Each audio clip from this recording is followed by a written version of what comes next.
Mic check. Maybe turn the gain up a little bit.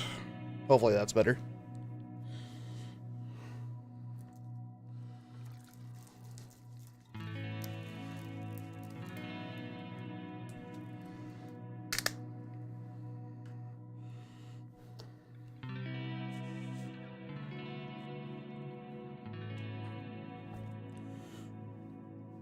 American foam.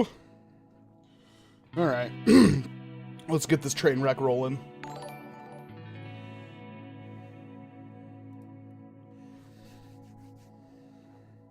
It's that time of week once again.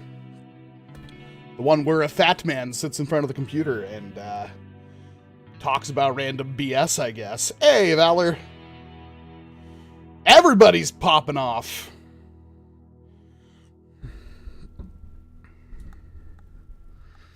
The point of having an RGB mic if people can't see it. Perfect. Till it droops down because the stand is slowly dying. There we go. Hey, even got Taffy in here. How about that? I have a American foam. I should probably put in NERF. Let's see here. Ah, okay, so American Foam just did the Rival review in a bulk upload, which is shorter than any one of my single videos. Alright, what did I do wrong? What'd you think about those, American Foam?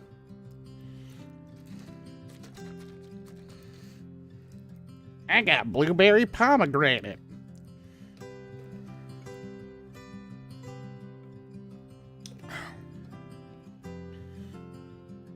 Ugh.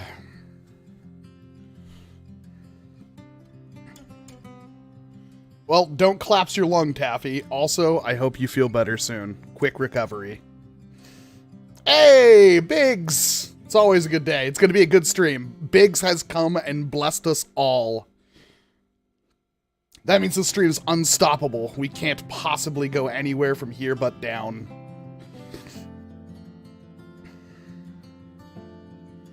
They look great. Not a whole lot more accurate than regular Rival. I had the mag compatibility issues with the Pathfinder. I've been hearing about that, which is totally my fault, and I didn't cut out the parts in the video where I said, oh, it looks identical, so the magazine should work the same. Somebody brought that up before I uploaded that video, and I cut that part out. I honestly cannot find my Rival magazines right now. They are in a box, God knows where. Lost to time, so I couldn't addendum that.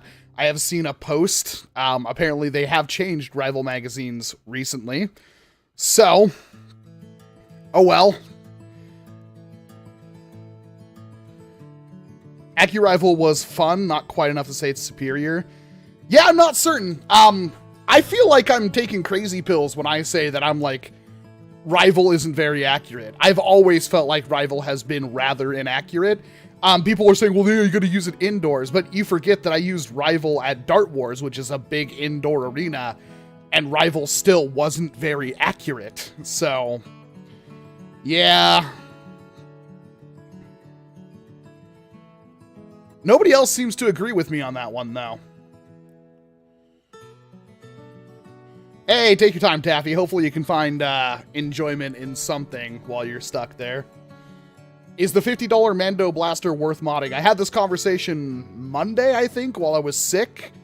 And apparently it's a pain in the butt to get apart. I did link them to Buff Daddy's post on Blaster Hub. And supposedly you just drill through the little caps in the stock to pull it apart. But I doubt it's worth modding. I highly doubt it. See, I got American Foam's blessing on this one. Normal darts are usually better. Well, not elite darts, but you get it. It was the same problem. I think I've got my, whatever was killing me in January down, which is going to help for the future, because I always seem to get sick in winter. I'm a little short of breath today. I didn't even remember to take allergy meds until just now. But essentially, some kind of allergen. I'm not sure. I'm assuming mold, because I live in the Pacific Northwest where everything is dying to mold. something triggers me to basically just produce too much stuff, and it gets into my lungs, and I can't breathe. And I used to use inhalers to try to fix that issue, but it doesn't actually fix the issue. It just opens up my airways for a couple of minutes, so I feel a little bit better, and then immediately run into the same problem. I have found that I can take allergy meds and take like Mucinex, and it fixes me. So I was dying Monday night, and by Tuesday night I was fine. I think your Facebook is making sense. Who the f is messaging me on Facebook? Leave me alone, you. I will speak to you later.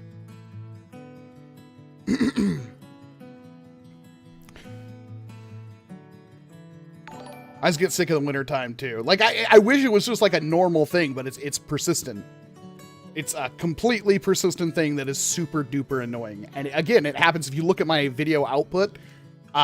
Like pretty much every winter, I go down really bad because there are days I just can't get out of bed.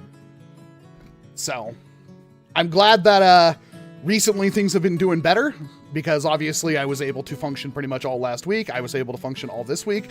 I had just basically that whole, I'd say 36 hours where I just couldn't really function, but I got back up. We got all 3 of those videos out. I would like some feedback on that. I know they were obnoxiously long. I have seen comments from people in the past saying my reviews are too long. But I also had a lot of information to go over. So I'm not sure if I did the right thing or not. Analytics-wise, they are performing pretty much as good as I could hope. Especially for the fact that I'm like getting these reviews out a month after tracks.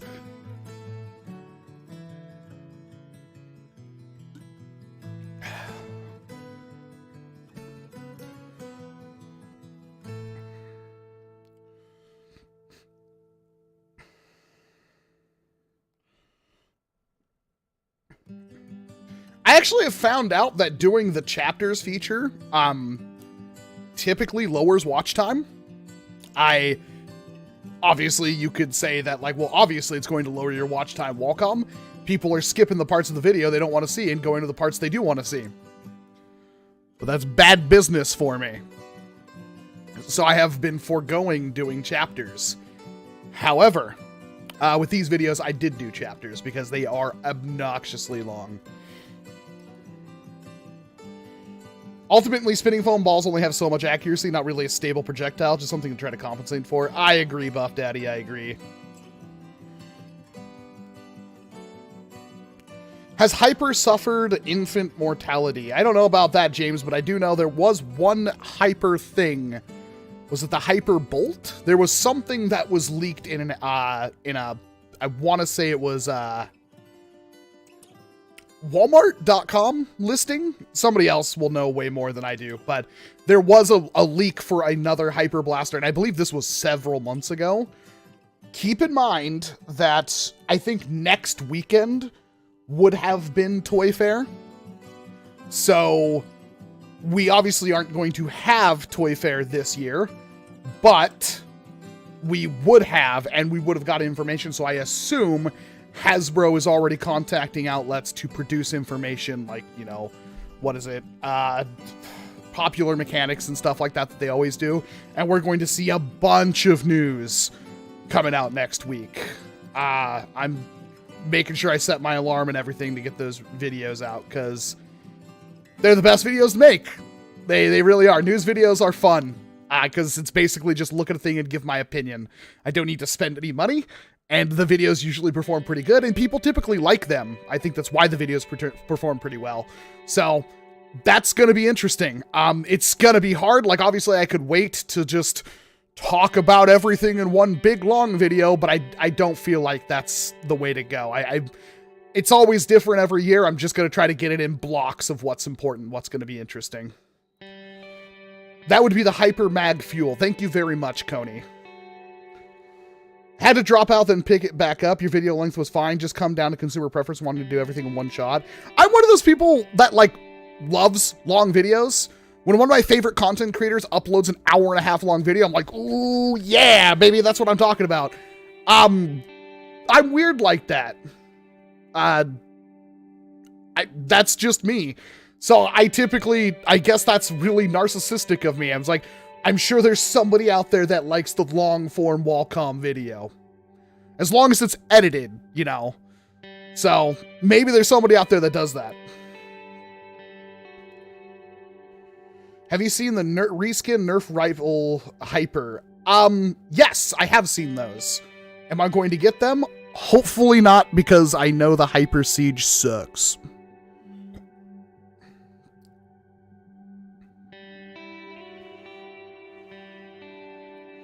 I don't like long videos, but I do like your 30 to 20 minute videos. Okay. Interesting, Daniela. Is the Worker Phoenix still competitive due to the release of the Phoenix 2.0? Yeah, they're essentially the same blaster. There's essentially nothing you could do with the Phoenix 2.0 that you couldn't do with the Phoenix 1.1 or 1.0. Even, I guess, original Phoenix, it's hard to say. Even like, oh, it's got this Select Fire kit. Theoretically, you can install that Select Fire kit in the original one. It's not going to be drop-in. You're going to have to shell cut. You're going to have to try to make it pretty, but you can do it. Bro, that's not weird. I watched a 1.5 hour long video explaining the history of ride queue systems for Disney parks. Yeah, I mean, I like long videos. I also listen to YouTube playlists when I'm going to sleep. My favorites are usually something from Ross's Game Dungeon. Sometimes I will listen to like a speed run, usually like a long one, like Final Fantasy one or something, or like Summoning Salt. But Summoning Salt's weird because you wake up in the middle of the night with somebody screaming on your phone, just going nuts. Those videos are really bad if like you don't see what's going on. You just hear some guy going, yeah, yeah, yeah, just over and over and over screaming the F word. And you're like, what the hell is my phone doing? Yeah.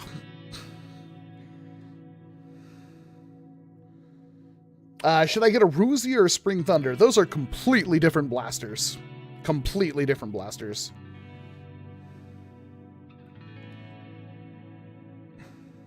.3D printed blaster tier list win. I have no clue. That is, I'm going to forget blasters if I do that. There's a lot of them.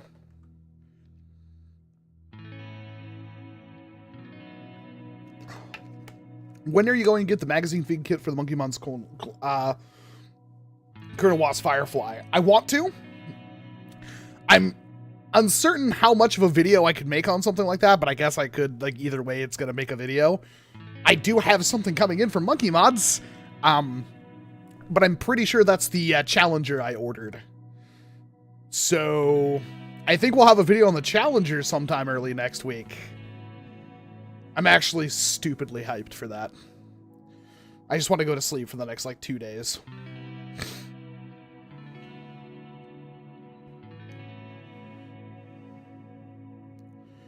I say you should get the Flip 8 so you can finish off the Flip series and raid it. I've thought about that, Miss Carnation. I have, like, so I've actually gone back and picked up the Fortnite BAR, and I plan on fully doing a video on it. If that video does well, I don't know anything about YouTube anymore, because every Fortnite video I've done has been, like, really high performing. But at the same time, it's like, this is a blaster that's equivocally like 8 months old now, so who's going to watch it? But we'll see. What do you think of the inline clip for the Pathfinder? An inline clip for the Pathfinder? I mean, I guess you could do it. Or like an RSCB. But I feel like that would be better spent off on the Fate.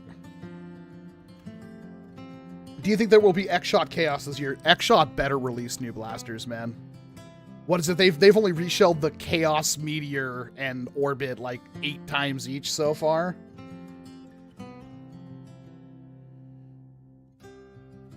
Have you come up with what you're going to do with the lever action? I sent it back. It's gone. I've washed my hands of it. Cost me a lot of money? Doesn't matter. I am done. I did make one for the Fade. I've seen a lot of people do that, which is cool. That's exactly what you should be doing for the Fade. It's cool that, like, inline clips have come back. I got the total knockout that Adrian made, and it's still a really awesome blaster. There is that whole subsection of the mind that's like, is it worth doing inline clips and stuff and modding the whole Fate when the Aeon Pro exists? And I think so. Especially if you already have the parts, then you're I mean, I don't think saving $13 or whatever is worth it, but I also think the Fate is way smaller than something like the Aeon Pro. So I was actually surprised. I got a lot of comments talking about how, like, why would you get the Fate when the Chronos exists? And that is a reasonable claim. I do have the Fate down here. First of all, this is smaller than the Chronos. Not by a whole lot, but it is smaller. It is also thinner, and it is also sleeker, and looks way better than a Chronos, in my opinion. The grip is also better, in my opinion, and it already has a T-pole installed. The Chronos is an amazing blaster, but you also got to keep in mind, if you don't have a Chronos right now, you have to buy one, and Chronos is starting about $21 right now on Amazon. You could find them for cheaper, I'm sure, because it's been around for years. But that was a rightful point. I was mainly going for, like, cost to performance kind of thing. I'm always super happy when NERF releases a cheap blaster that performs well. That's important to me, and I'm sure that's important to a lot of people, and this could have easily have been a dumpster fire. But it wasn't. I even thought the Flex was a pretty good blaster, except for the issues it had. But I think I felt like the Knockout was better than the Flex, and I feel like this is equivalent, if not superior, than the Knockout. I love it. I absolutely love it. Will I mod it? Probably. Will I always want to use it for everything ever? It really depends. This grip, the way it aims and everything like that, feels really good. That's not something that you can take lightly, because I went back, and I was actually just testing this on my off time, the lever action takedown with the new rounds, and you can't aim a takedown. It has nothing for sights, essentially. And that's a common problem with most Nerf blasters, which is why it's so amazing that these do have, albeit not very well thought out or designed, this little bit of a sight was all you really needed on a Nerf blaster, and I think we can all agree it looks way cooler. The Fate just looks awesome to me.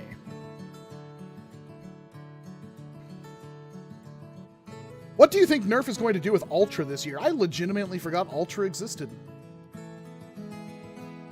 Like, it's hard enough for me to remember, like, we got the new Accu rounds, we got Hyper, we got Mega XL, and it's like, oh yeah, Ultra's a thing. Man, Hasbro, I think you put out way too many new ammo types in the last couple of years. And apparently, there is word. I actually don't know how verified this is. I saw a post on, like, the Hong Kong Nerf fans where somebody posted a bunch of logos for Nerf. I think it was Nerf, a Dart Tag Pro. I think that was it. Somebody else who knows a little bit more could sound off in the chat. Which got me excited, but I had to sit there and go, like, wait a second. Is this somebody designing what they would hope would be Nerf Dart Tag Pro? Or is this, like, they were contracted by Hasbro to make this design? Like, I have no idea what is going on here, but I have seen several different logos for, like, something that was equivalent to Nerf Dart Tag Pro. So, another new ammo type? Another one? Everybody gets a new ammo type, apparently. It's going to be wild. Is the Pathfinder better than the Apollo or Helios? Yes, bar none. It's better than the Apollo or Helios. No mistake there. I don't like either of those blasters, so take that with a grain of salt. But yeah, it's definitely better than those in my opinion. Do you think the Fate is just a reskinned Knockout? That hurts my brain. There's a huge difference between the two blasters, very clearly. Fundamentally, yes, they are the same, although this is much faster to use than the Knockout, but the actual internals and everything have shifted places and ways things works have changed. It was a designer that was contracted for the Dart Tag stuff. Utter travesty. Had found the listings back in 2019. We think it was cancelled. Well, thank you very much for the $5, Willis, and thank you very much for the clarification on that, and I'm glad I didn't get myself too hyped. I do remember us seeing leaks. I think they're all over the place. Entertainment Earth, actually, it's funny because they contacted me recently about setting up an affiliate thing, and I think I'm gonna take it. Specifically because Entertainment Earth had, like, they always are, like, one of the first people to leak stuff. I think are they mostly a wholesaler that also has, like, a storefront, or at least they're trying to build a storefront? I personally couldn't find a whole lot on NERF on there, but they did have, at least the Pathfinder and the Fate, I think. I don't think they had the Vision. I was going to order it through them, like, last month, and then they contacted me this month, which was really weird. But they have stuff, like, I couldn't find a whole lot in NERF that I really cared about, stuff I've already talked about, already gotten, and they don't really have good prices when it comes to buying older things. Now, their new stuff is perfectly fine priced, but if it's a blaster released, 4 years ago that I can still buy on Amazon, they still want top dollar for it, which was, whatever they're going to do. However, I looked at Beyblades almost immediately, and they had a bunch of Beyblade stuff that I would like to buy. So, like, stuff I can't find on Amazon. Very curious, but I'm not a Beyblade channel, so. Have there ever been any leaks about Elite 2.0? The only two, and actually one of these isn't even a leak. I would love to hear from American Foam and Buff Daddy on this one, but the two leaks that I know of, besides the loadout pack, which I haven't seen in person, I'll probably pick up when I see it in person, but were the Eagle Point and the Trailblazer,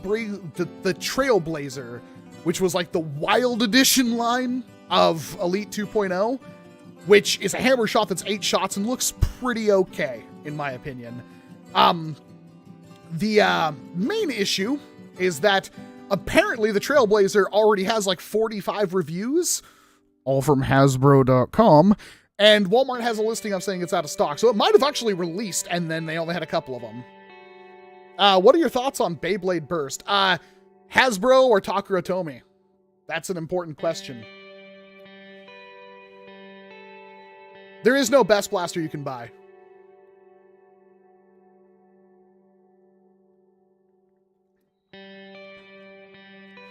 I was watching Luke and Drac livestream yesterday when they were talking about backing our hobby's title as Blaster Tag. What are your thoughts? Unless they have the SEO to back it up, it's not going to matter. Because when you search for anything, NERF is what comes up. I get this a lot. And I still feel like I'm in the right on this one. But people constantly get angry when I show off like the Winchester and I call it a NERF blaster, and people get upset because they're like, oh, well, it's not actually NERF. Well, that's like me getting an airsoft rifle. I don't even know what the name of the company that I bought my airsoft rifle from, but being like, oh, that's not official airsoft, that's whatever the company is. It's kind of dumb because when I call it a NERF blaster, you immediately know what to expect from it. That's like, if you call whatever it is. 10 years old this year. Taffy tipped $1. The Elite line will be 10 years old this year. That makes me feel old. Then again, I was out of college when that line came out. So, but the point is, we know what to expect when you call it a NERF. If you call a Buzzbee blaster a NERF blaster, nobody cares. You call an X-Shot blaster a NERF blaster. You call an Adventure Force blaster a NERF blaster. You call a Dart Zone blaster a NERF blaster. They're still all the same thing. You know what to expect. It's firing a foam projectile, typically a foam dart. It's a very easy way. If I put the NERF logo in the title, is that deceptive? To an extent, yes. And I fully agree with that. However, if I just show the lever action, for all you know, that's a real rifle. You have no idea, so I could get the video pulled down by YouTube. But if it has the NERF logo, even if it's not a NERF product, you know that it's going to shoot some kind of foam projectile, because that's just ingrained in our culture that NERF shoots foam things, foam darts. That's the reason why I do it. Is that, again, deceptive? I would agree that it is, but I'd also agree that it covers a lot of my bases when I use that logo and when I call it a NERF blaster. It's important. And also, in hindsight, it is an SEO boost for the video, which also helps me. People will argue about that until the end of time.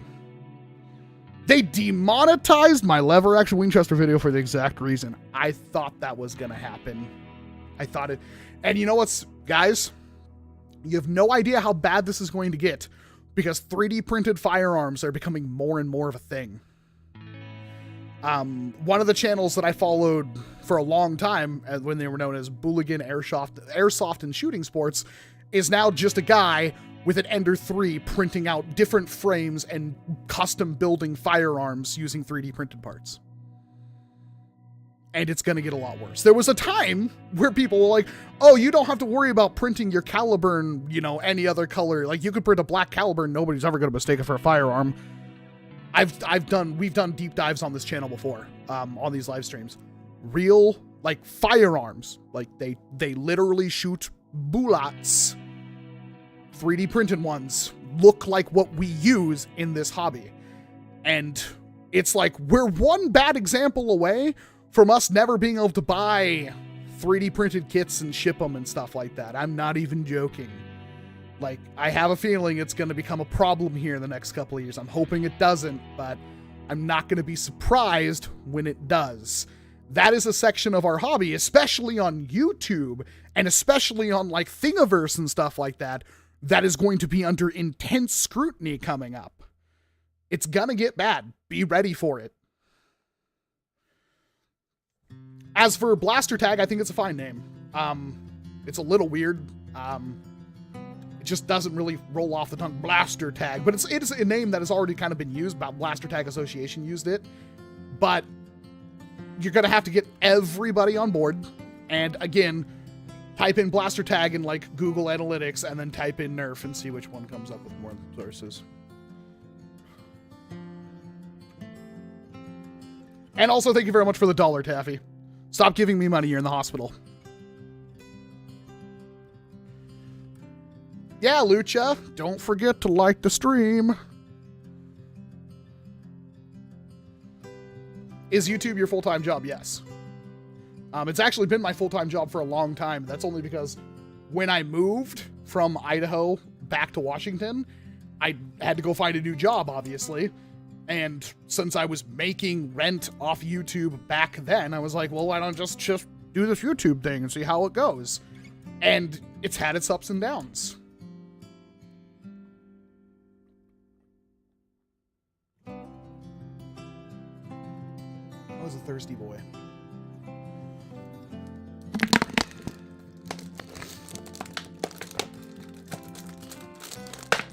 Yeah, Builder BB, hit that like button.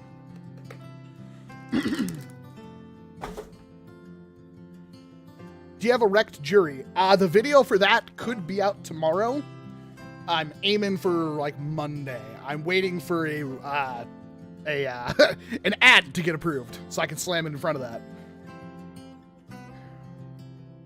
Hasbro Beyblades are what I collect. I'm sorry. And I want to know what others think about them. I'm sorry. Pro is okay. It's okay. I was pretty happy with Pro, and then I picked up Takaratomi ones, and there's some definite downsides. I can actually show you that one of my Hasbro blades, I didn't even realize I completely destroyed it instantly by putting a metal driver on it, which was... Hit the like button, peeps. Muahahaha. Slater, you mother... How dare you? How dare you? Also, I love you. Also, I miss you, and I hope your life is nothing but rainbows and sunshine. This is a dude that disappears out of my life for months at a time and makes me have panic attacks. Keeps me up at night. I do not envy having to make a living off YouTube and other things. Different kind of work, but brutal. Yeah, do we want to talk about how much work went into putting out those 3 videos? 3 18-minute long, completely edited videos covering a variety of things. And I got like, it's like, he's wearing the same shirt, all the blasters all on the table, he's shooting all the videos in the same day. It's like, yeah, all the raw footage was shot in the same day. I didn't edit them all in the same day. I couldn't possibly fathom that. A lot of time and effort went into making those videos. Sometimes videos are pretty easy to make, but there are creative roadblocks, and there's times where it's like, I'll shoot a video and be like, nope, this isn't going to work. Scrap it. And also, you know, constantly having to look at analytics, constantly have to answer emails, messages, Facebook, constantly having people trying to get a hold of you. It has its downsides, that's for sure. Walcom, please try to use 50 cal foam balls with a wrecked jury in the review. I did not. They do work, and we did mention that they work, but you can only fit 2 in the chamber, and you can't really modify it to shoot 3. I'm pretty sure we talked about that in the video. I have not edited it yet. That was going to be tomorrow's project. That might be a long video, too. I'm going to see how much I can cut down. People do think it's easy, especially often not the case with sexually with anxiety. Yeah, and you can ask any of my friends. I'm already somebody who doesn't deal well with anxiety. I do what I can.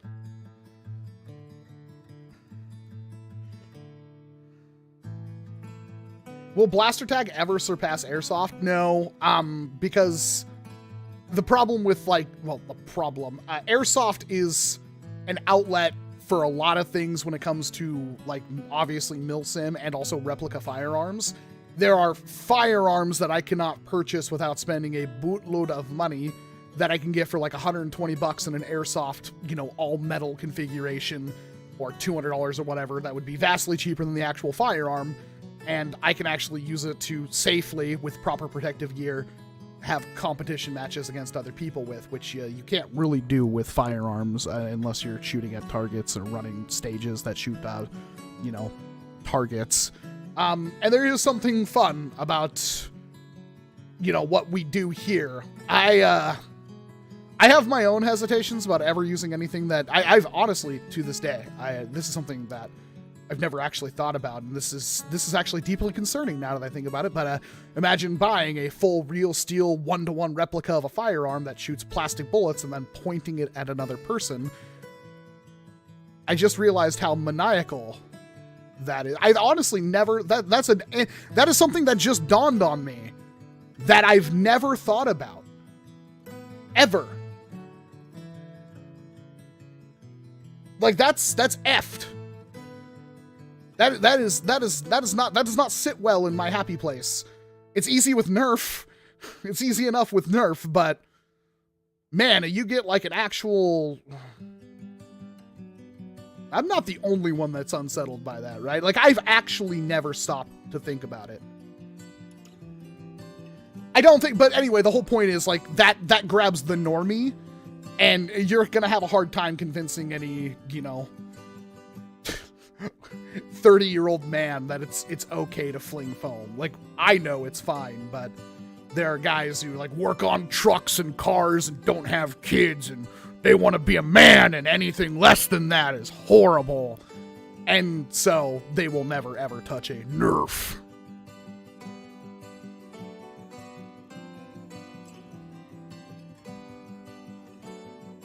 Do you have a video on your NERF collection? No, because this is the first place we've ever had the NERF collection in one place.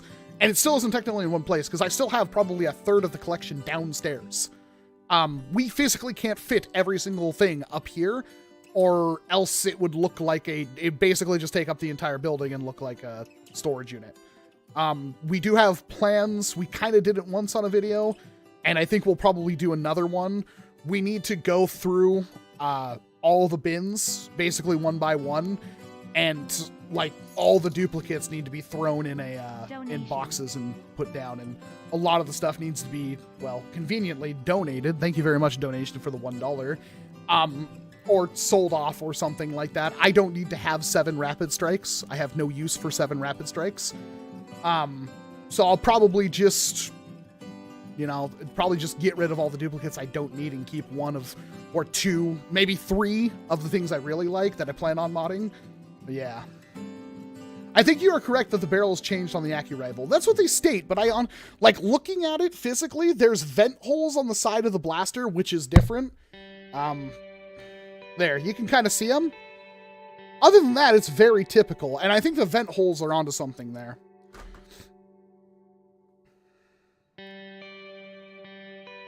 This music is very Bob Ross of you. I just clicked a station on Pretzel. I do get quite annoyed with all the "it's not real" NERF comments. Well, it's funny, because for a good 2 years there, I want to say like 2000, 2001, there was absolutely nobody complaining that it wasn't actual NERF. I had not seen those comments for a long time until recently.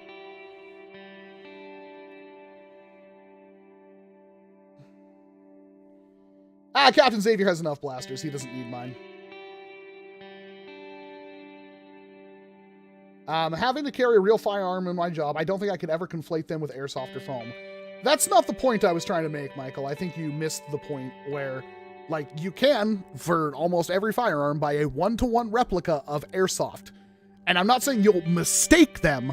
I'm just saying the idea of ever at another person, even like with what I know is like, yes, this is fake, or I'm still, keep in mind, you still have to have trigger discipline and everything with airsoft. They will kick you out of fields for having, airsoft guns go off, when you're not on the field and stuff like that. They will kick you out. That's deeply unsettling to me. With NERF, it's never a problem. Ever. Because even if, like, I don't know of any, you would never get, like, a hyper-realistic NERF. Like, the most realistic doesn't come anywhere close. But you can get dang close with airsoft.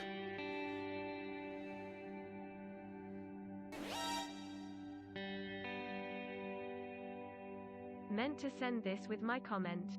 Oh, well, thank you very much for the $5, Austin. Can you make a video on your collection? We will at one point. We definitely will. Point this down because I'm like trying to keep my hands warm and stuff. It's a little cold out here. Ward earlier today with a Mando rifle absolutely failed, but it was hilarious and fun. I mean, if I could get that thing hitting like 130, I would love to run it. I also think the Mando rifle would look cool with the prongs taken off. A lot of people like, cut the stock off. Well, that's what the internals are, so that's a little bit harder than you'd think, but... You still have to have trigger discipline for high-powered NERF. Yes and no. NERF triggers are notoriously, and all, like, they're pretty difficult to accidentally shoot. And also you have the whole thing where, like, if you have like a flywheeler, it has a built-in safety trigger, so you can pretty much never have to worry about it. Especially if it's like a strife or something like that. Like, you're never gonna accidentally fire a strife. Like, even if you were revving it, you still have to fully press down on that trigger. It's not gonna be a thing. What's the biggest hurdle to become a maker and content creator in this space today? Oh, man, it's something that is very difficult. You have to make pretty decent content now. You have to actually have good equipment. I would argue you can make do with like just a cell phone. And if you don't have good audio, and I mean a recent cell phone, by the way, and if you don't have good audio, you're going to have to voice over your entire thing. So my channel, for instance, I had a GoPro, but I started my channel. I used to film everything with the phone with no external audio, but the phone had pretty decent audio pickup. But there were things like where I did like practical NERF.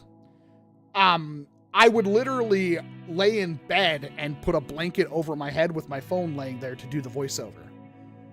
Like, that was what I was doing to try to minimize sound and try to make it sound like I was actually using a microphone.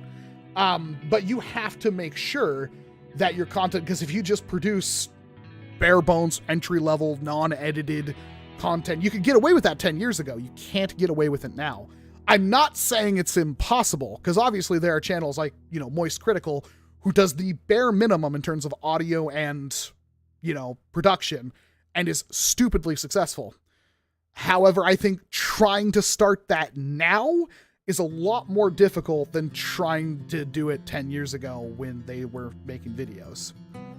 So I feel like you really, really need to have like a solid grasp of how to make a video, and you need to put time and effort into them. And the problem with time and effort is not a lot of people want to do the boring things on video for no discernible gain. YouTube was fun when it was like I was just recording and uploading. It's like, oh, I bought a blaster, I'm going to do a video on it. I never expected to be popular at all. Never. Not in a million years.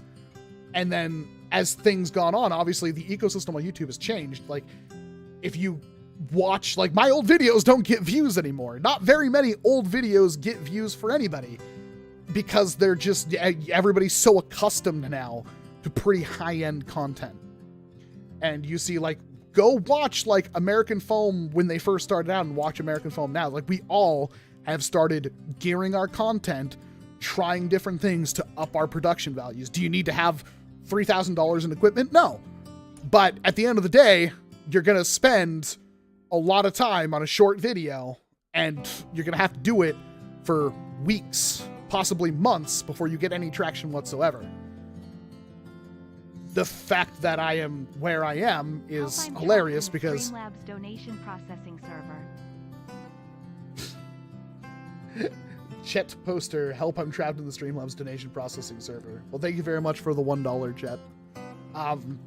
The fact that I am where I am as this complete bumbling idiot with no, actual training in video editing, no, I don't do white balance, which is something I should do. I literally do everything in what I feel is like the most optimal way to get the best amount of stuff done with the least amount of work, which is everybody. They're always doing that. But I don't have like high-end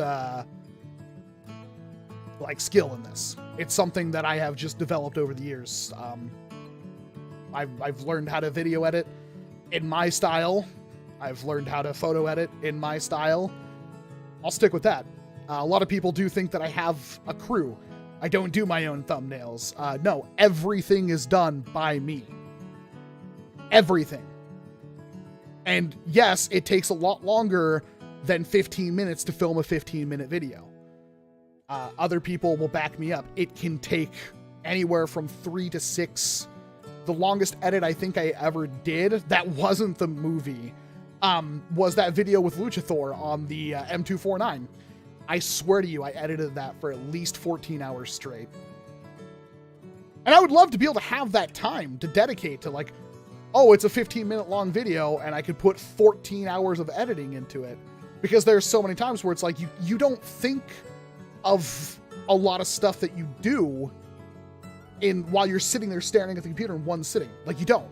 The video is birthed in the craft of the edit. That was something General Sam said, and I think he's entirely right. Which is why live streaming sucks so much. Because it's like, you're not, like, a lot of people's like, wow, you're so much different when you're live streaming. No, I'm the same person. The difference is that you're not seeing the edited parts. I'm not cutting anything out so much as I'm cutting out the dumb stuff of me sitting here struggling to breathe and being overall fat. But he said the craft of the videos and the editing. So you can film for 45 minutes to an hour for a 15-minute long video. That is, you cut it down to 15 minutes, but you can spend several hours editing. So for a lot of us, especially in this ecosystem, and this is something like Dr. Flux gravitated to, we all kind of just win it naturally. It's like, we can't get away with doing one video every week. We can't get away with one, like at least us doing it full time. YouTube won't let us. So it's like, we have to produce content fairly quickly that is fairly watchable. And if I'm lucky and I'm feeling good that day, it will also be entertaining. That doesn't always happen.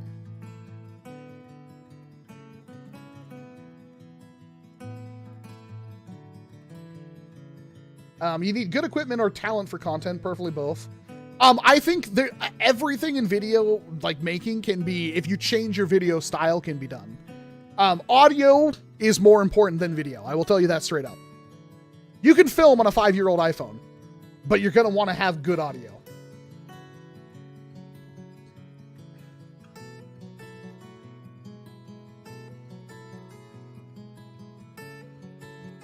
And you actually have to remember that, like, I don't like staring at myself for hours upon hours a day. I actually don't. This is not conducive to attractiveness. I'm surprised I have as many people even watching me live stream that I do, because I'm about as bad as it can get. And that does wear down on you.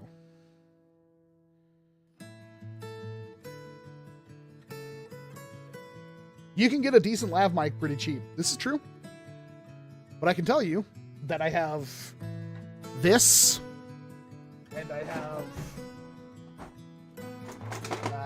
this. This is a lav mic.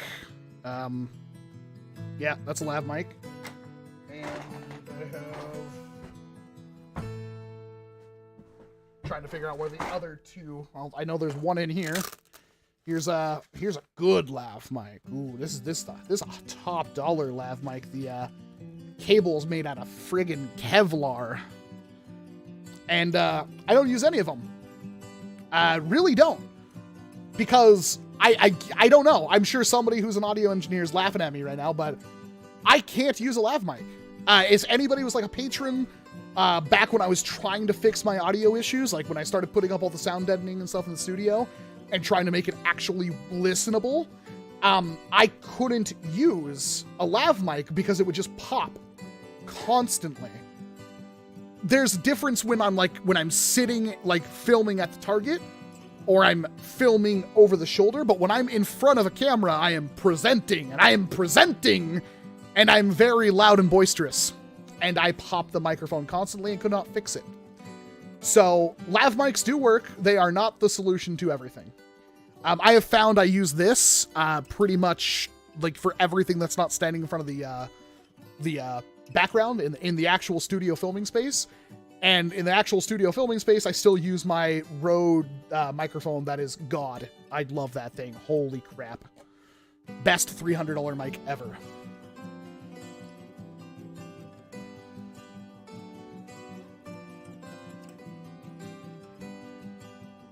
Yeah, you have to have good audio. Like is that something that is very good audio? Like if you're starting a video, good audio is more important than video. I started using a PS3 USB chat headset. Editors around the world felt that. I don't like staring at myself. See, that's why it's probably easier for you to have like somebody to edit your videos, because then you don't have to deal with it. In the future, if it ever does happen, the optimal setup would be to have a dedicated editor. And I feel like I'm getting somewhat close, although I have because I would have to have somebody basically in-house that could edit for you. I would have to be able to pay them a living salary. And that would help a heck of a lot. And that is the future if I can ever get there. But that's like the dream, because then it's like, because think about how much of my content is lost in editing. When it's like, I could just film, be done, go. I'm sitting here with my nephew, Chevy. Can you get a shout out? Homely, you can literally get me to say whatever the heck you want, buddy. I love you. You are a surrogate father to me, and I constantly seek your approval. So, hello, Chevy. I hope everything's going well for you. I hope, Uncle Homely's being very nice, and I'm trying to think of something funny to say, and it's now just sounding creepy. Get that kid an ice cream. There we go. Do you know of the Pro Mark II knockoff? AliExpress, they are $31. I have heard of those, Cooper. I have not actually used one, and I don't know if I ever will. Have you ever done a collab with Coop772? No, as far as I know, Coop772 doesn't know I exist. I don't think I could ever do YouTube because I hate the sound of my own voice. I do too, but you get over it. It's when other people hate the sound of your own voice. And I still get those comments. It's actually really weird because I worked, before this, I was the manager of a couple of cell phone stores. And I constantly had people tell me, it's like, do you do radio? You have a voice for radio. Well, you should do a YouTube channel. It's like, whatever. I look like this. What do you want? Pay your phone bill. Show me your broken phone and lie to me about how it got broken. But eventually it was like I was buying all these NERF things, and I figured that's what I'm going to do. It's something, the way YouTube works, you just have to have passion. You have to have passion and a means to be, like, if you have the passion, that can carry you through everything. You will watch the world's most passionate man about something do a video on practically anything. You will. The problem is YouTube has an algorithm, and that algorithm has become draconic in the last couple of years. So it's harder to get yourself out there. Do you think Coop ruined the jolt? I think everybody thinks Coop's ruined the jolt. But you can't say anything's a haha jolt reshell. It's like, dang it, Coop. It was funny at the time. It's not funny like 7 years later.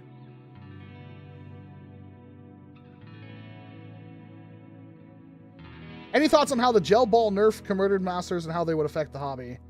I don't think there's going to be a gel ball nerf converted blaster that will be high end. I think you fundamentally have to do different things with both projectiles.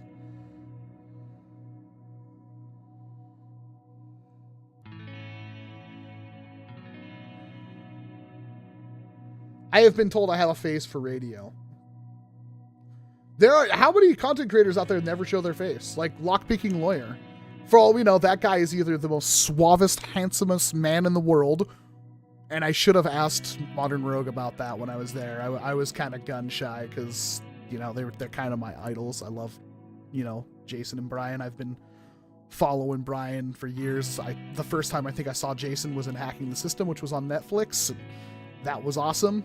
And I didn't really get time to ask him a whole lot of cool questions like that. I was just like trying to just keep to myself and say funny one-liners when I could.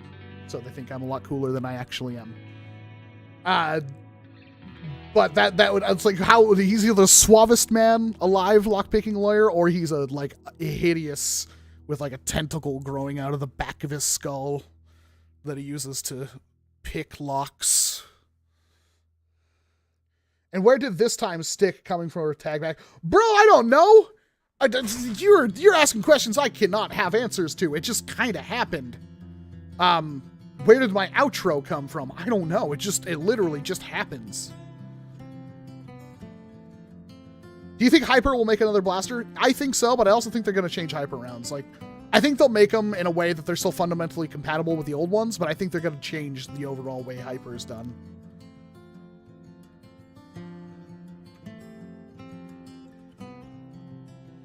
Your quality is great, and if you are entertaining, quality doesn't necessarily matter. Let's count the number of times a train goes by in a video by Chelo. The knockoff Mark II is okay, but weaker. The Disruptor isn't that great in my opinion. I somewhat agree. I don't like the Disruptor compared to the Strong Arm. It got stuck in Slamfire since a week I got it, didn't use it. Well, it's a cheap blaster. Cheap blasters typically going to have problems eventually.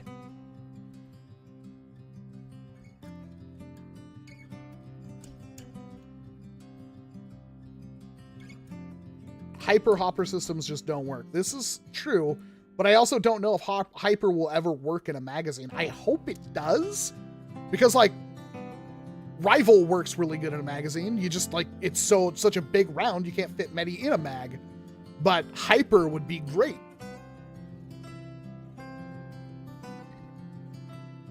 Are you going to do a video on the lever action Saturn kit? I tried to put it together last weekend. Unfortunately, I am fundamentally missing at least 2 screws.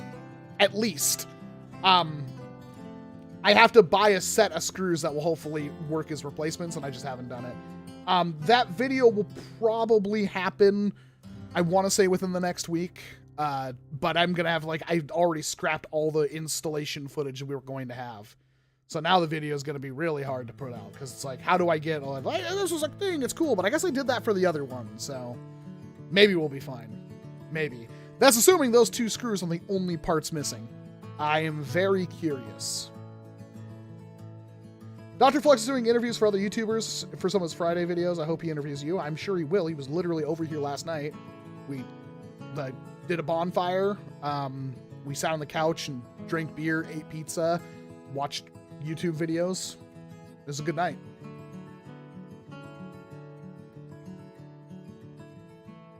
I'm making no promises. It'll be within the next 2 weeks, though. I want to get it done so it's off the table. Are you going to do a review of the magazine-fed Firefly shotgun? I don't have it yet, but eventually I most likely will. Hey, Walcom, which is the funniest Nerf projectile?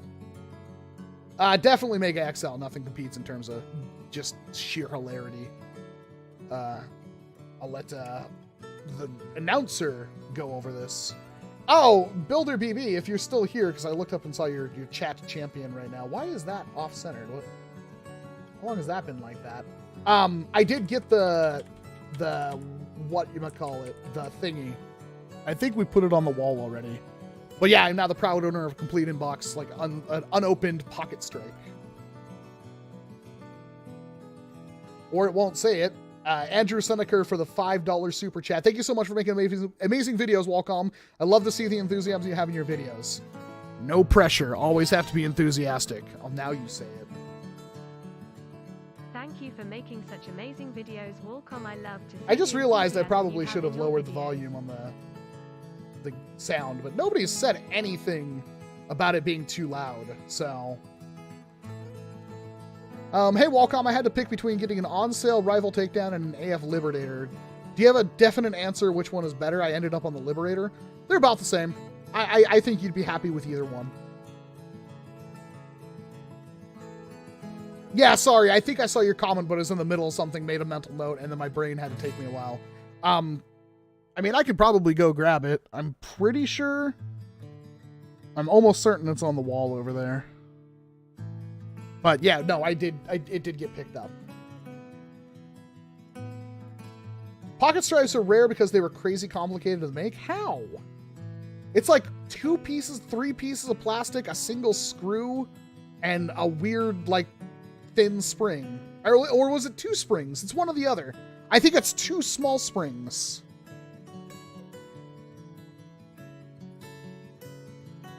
Do you like legit bread? He's like one of the only YouTubers that I have anything in common with when it comes to weeb stuff. I haven't really like spoken to him much, but yeah, we've talked a little.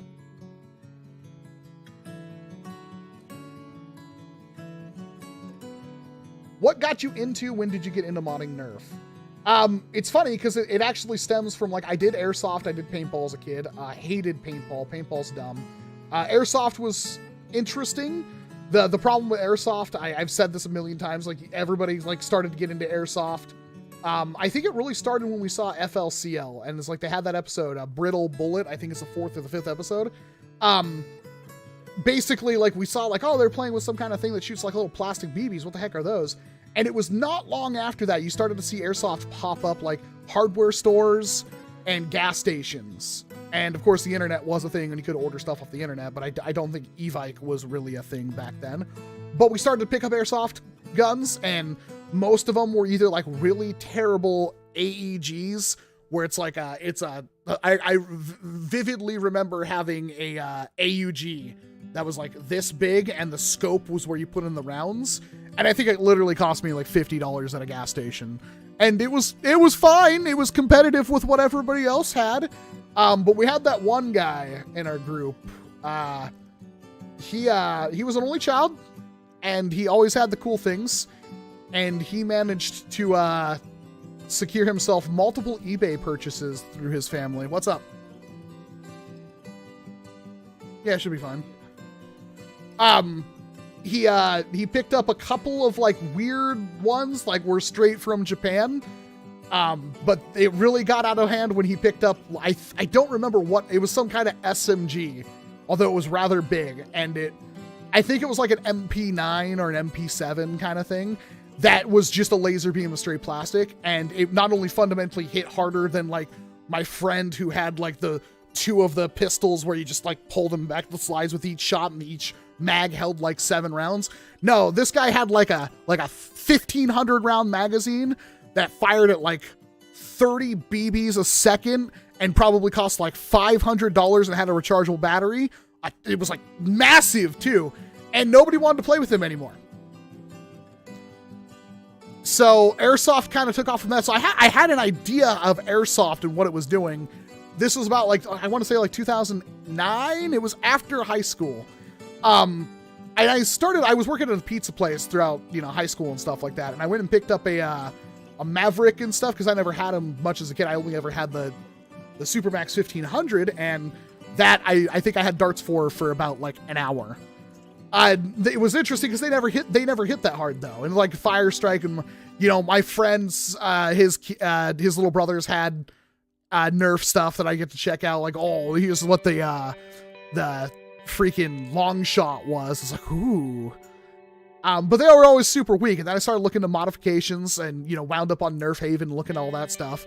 And then I also started seeing integrations on Nerf Haven. And that was where I started to go, that's rad. That reminds me of like Blacklight Retribution, where you can like put the grip from like any gun on a different gun and fundamentally change how the gun looks, even though it still functions the same.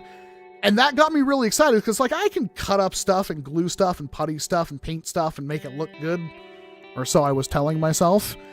And the reason why that stuck more than airsoft, because like airsoft was way too expensive, and I didn't really see that happen a whole lot. I've seen people with custom airsoft builds. I think Corridor Digital or Node or whatever did an custom airsoft builds long time ago, but they were always like typically like still like a fundamental thing that was made out of fundamental parts just arranged in a different order.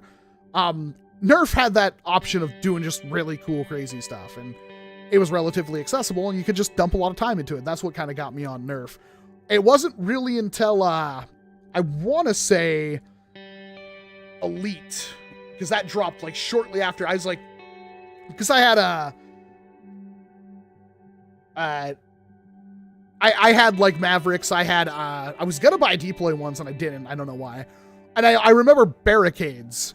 I remember after classes going to Walmart, seeing the barricade, picking it up, driving home, slamming a battery in it or slamming batteries in it and being like, this is more powerful than my Mavericks. And it's also one-handable, unlike the Maverick. Holy crap. And immediately going back down to Walmart, which was a 45-minute drive one way, and buying another one. That's what you do as a young adult. And just, I took those things with it. They never left my car. I would walk in from a delivery at work and pull them out, like especially when it was like late at night, there were no customers, and pull them out of the pizza bag and just hose down the cook. Like that happened multiple times.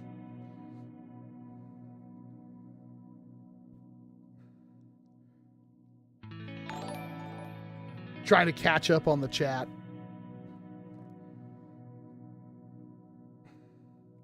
I keep asking, but I want to know, why do you use Nerf boxes as a background?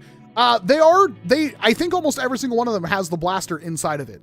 Why do I use it as a background? Because I think it's cool. I would, because I did it. So there's a little bit of bias there, or a lot of bias. But I think it's a nice idea to show off like what Nerf does, where Nerf comes from, kind of thing. Like, that's the channel. Like, the channel's always going to be Nerf. I can't escape it now. But I think it's a nice way to, like, show, like, I truly do care about this. Like, this is a thing for me. It's not like I'm just... companies or independent developers like Captain Slug that have come up with a helical, like a Calico or Bison, magazine for rival-style ammo? I will answer in just a moment, Rob.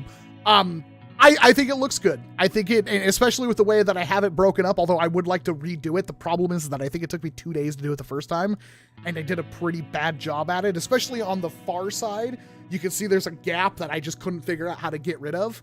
I would love to have like Flux and Lucha over someday and just like redo that entire background in like a couple of hours. But I tried to break things up so no two colors were touching. I think it looks good. I think it's an eye-popping background that also shows my dedication to what we are, in my opinion. I could have done a background of blasters. Everybody does that. I do like the background of the instructions. Brett started that as far as I know. I don't know if he ever credited anybody. I think it's cool. Dr. Flux has taken like everything and made it look really good. But I think like the blasters being on the back wall, the pegboard with the blasters on it, I think that's overdone. I think it's boring. I'm done with it. I couldn't think of a way at the time to put my own spin on it.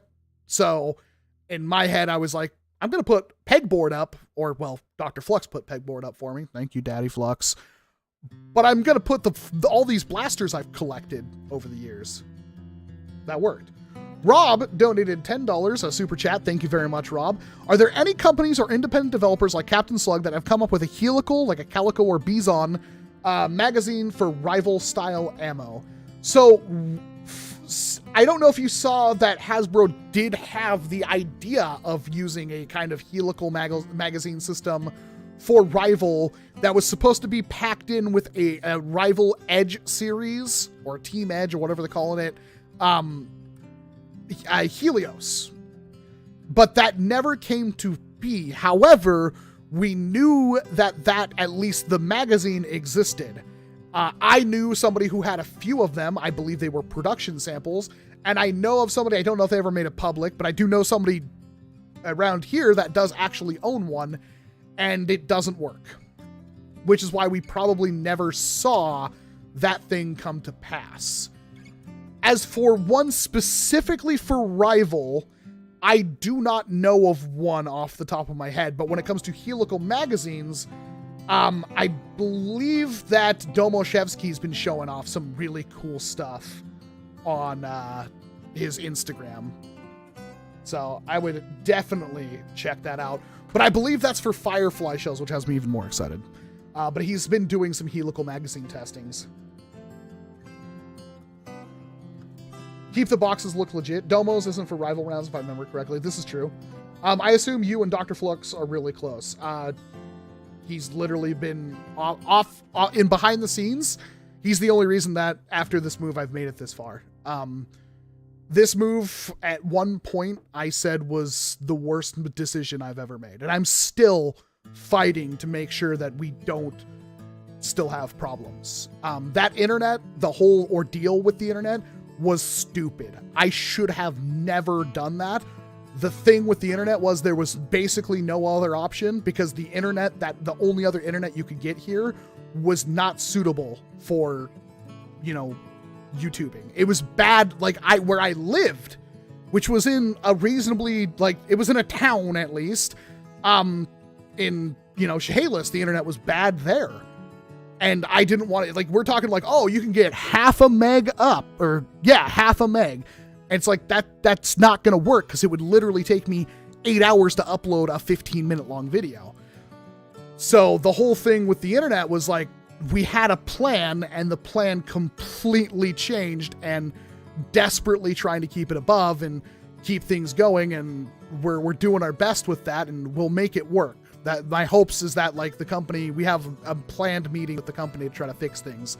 But the amount of money spent on the internet is sickening, especially for what is equivalently one person. The biggest mistake I have made is that, other than that, Flux is the only reason why I can get up, because in the morning and do what I need to. He's been a pillar of strength keeping things going, and I cannot thank him enough for that. Please go subscribe to Dr. Flux. I help him in every single way I can. I offered to give him all the the new rival blasters. I didn't know if he had them ordered or something. He already had them ordered, he said. But if my challenger comes in Monday, I'll do the video, and I'll hopefully hand it off to him, and he'll do a video.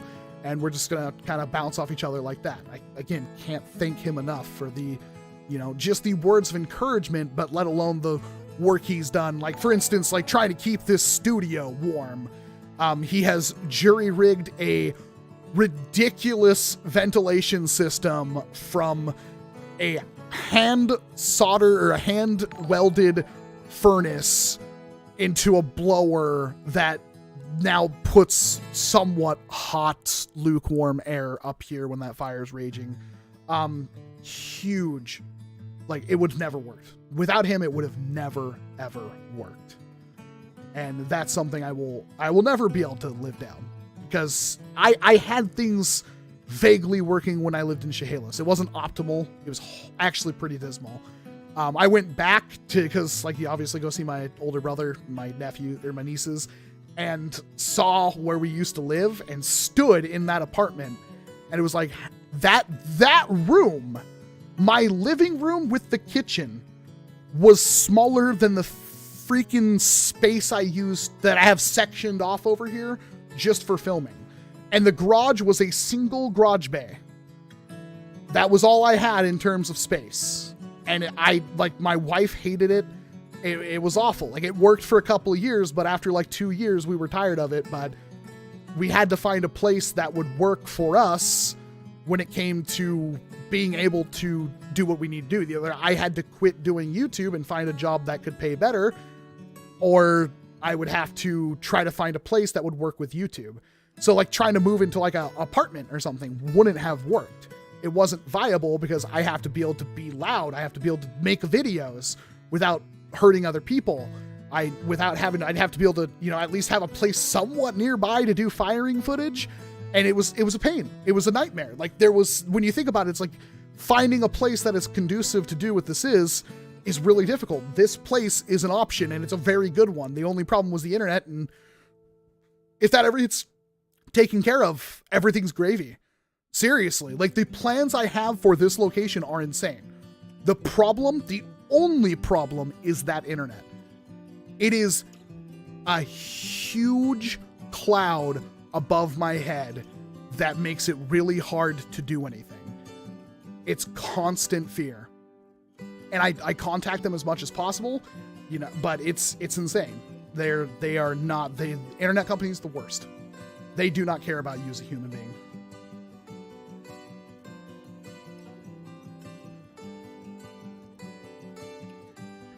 Hey, Clowny. Nice to see you. Thanks for coming out. You're just flexing your new in-box stuff. I mean, to an extent, I am. But it's like, I have to have somewhat interesting things on the back wall. Or else, like, it wouldn't really matter. It's, like, I have Mavericks on that wall. I have, actually, like, I think 3 Mavericks. Maybe, I think 3. Hey, Wallcom. Would something like Starlink work for uploading to YouTube and streaming? Thanks very much for the $5 we're hearing. Yes, that was definitely something that I looked into. Problems. 1, Starlink is at service capacity in my area. And they do not foresee any openings until 2023, which, you know, that could be anywhere within 2023. So it could be a year from now at least, if not more. And also, I'm sure you've seen the news where they lost several satellites immediately, which obviously causes problems. And also, the problem is that the FCC, or I think it was the FCC, is now looking into the fight, like, maybe we shouldn't put tens of thousands of satellites up in the atmosphere. That's not a good idea. That might cause problems in the future. And now they're not, like, I don't know what the future of Starlink even is, but the grand, like, the biggest issue, and I'm sure you've seen it if you've, like, watched some of the outdoor footage. I live basically in a forest.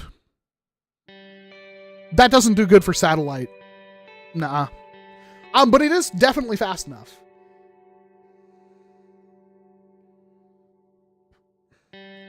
Will you be reviewing the upcoming Band Blasters completed cage setups? They have reached out to me and I have told them yes, I will do a video for them.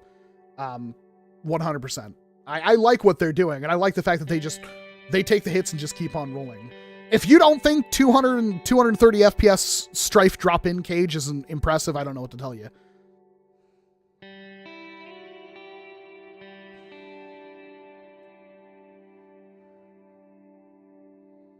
Do you recommend the Max Striker or Nexus Pro for HVZ? No.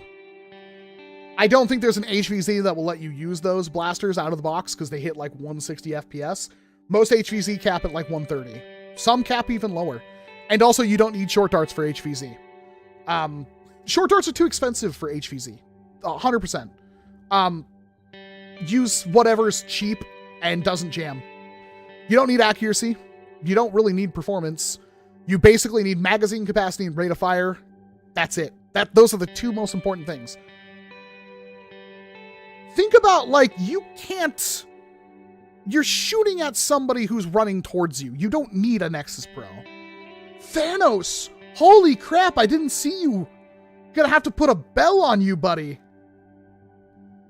Nice to see you.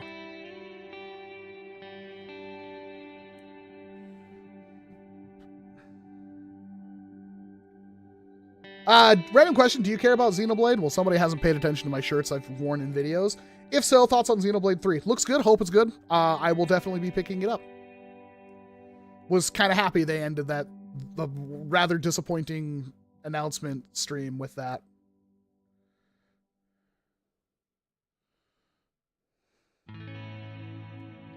I like Thanos a moderator. He doesn't have to do anything. I'll just give him a blue name because he deserves a blue name.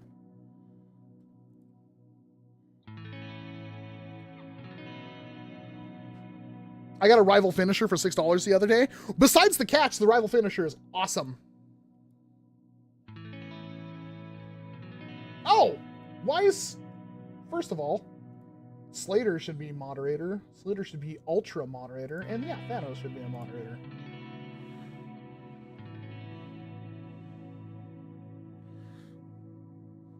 By the way, having a moderation badge doesn't mean you actually have to do anything. It just basically means that I like you.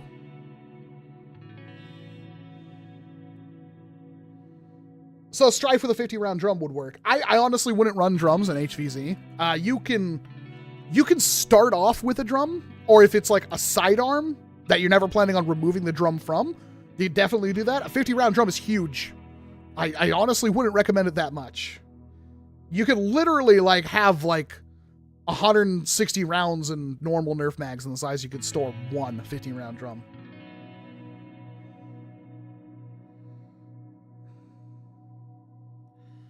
Thoughts on balisong knives? Pretty sure they're illegal in Washington, so.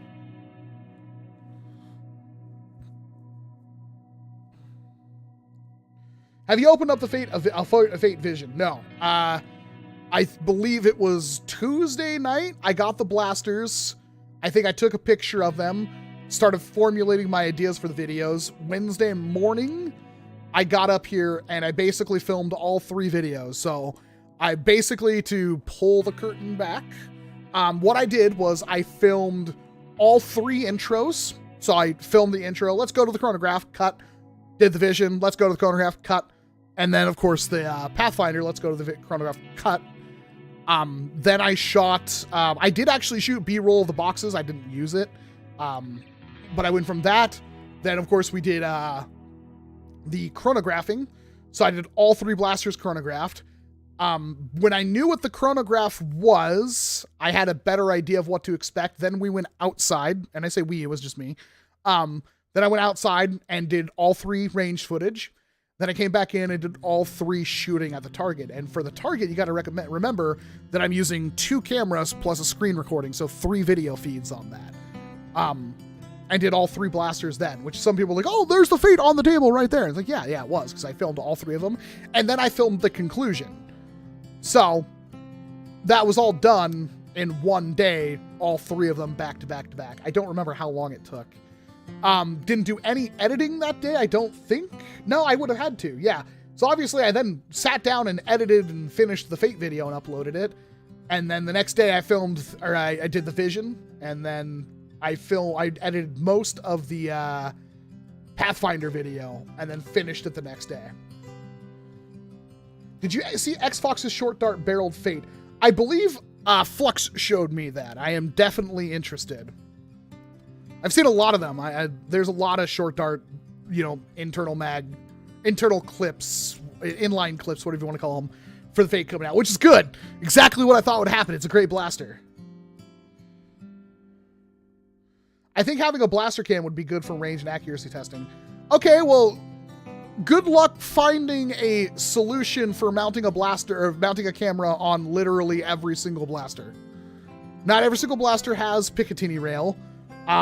This blaster, for instance, literally does not have a rail, not even a Nerf rail. As cool as that would be, and adding yet another blaster or another camera feed to that, which, again, more work, but I do agree that that would be nice, but I don't see a way to feasibly do it.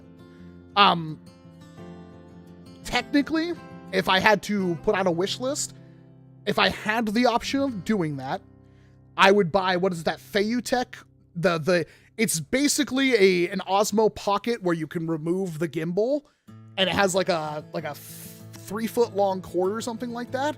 I would take that with some sticky tack or something, and I would just on every blaster just stick it to the front, like right above the muzzle. That would be a good option. I don't foresee me putting a GoPro or something there, but that would be an option. And I'm not even saying I won't do that in the future. There's a chance if I have good money come in, then yeah, I would definitely buy that camera. I think it's like a $300 camera. It would be perfect for that. Right now I use the Osmo Pocket for the shooting from, it's over here. My main camera is behind me. And then of course I have the feed being recorded off the SMT.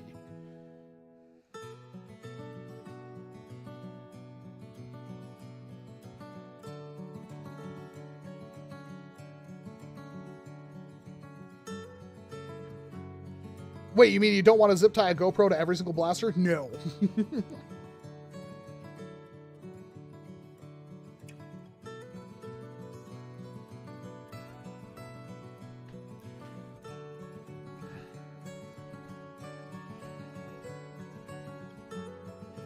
It's not a bad idea to have, like, basically something where you can see essentially where I'm loosely pointing the barrel at. I honestly thought about having some kind of laser, so you can see the dot, so I'm like, it's not like super like, oh, he can't aim kind of thing. Because for some reason people think that I've been firing Nerf blasters for literally most of, like, a good chunk of my life now, and I still can't aim. I'm not saying I'm the most immaculate shot ever, but I have a feeling of how to fling a foam dart. That being said, like, yeah, that would cut out some ambiguity. Are you still in Washington? Yes. And do you know of any wars going on? I believe there's... you'd have to join the PA NNC on Facebook. There are wars going on. That's not really, like, I haven't really been keeping up because, quite honestly, I don't know how much I care. What about adding a target to the overlay? Adding a target to the overlay. Oh, you're talking about the outside range footage. Are you David? Are you talking about the outside range footage? What's going on with my hair back here? Freaking headphones, man.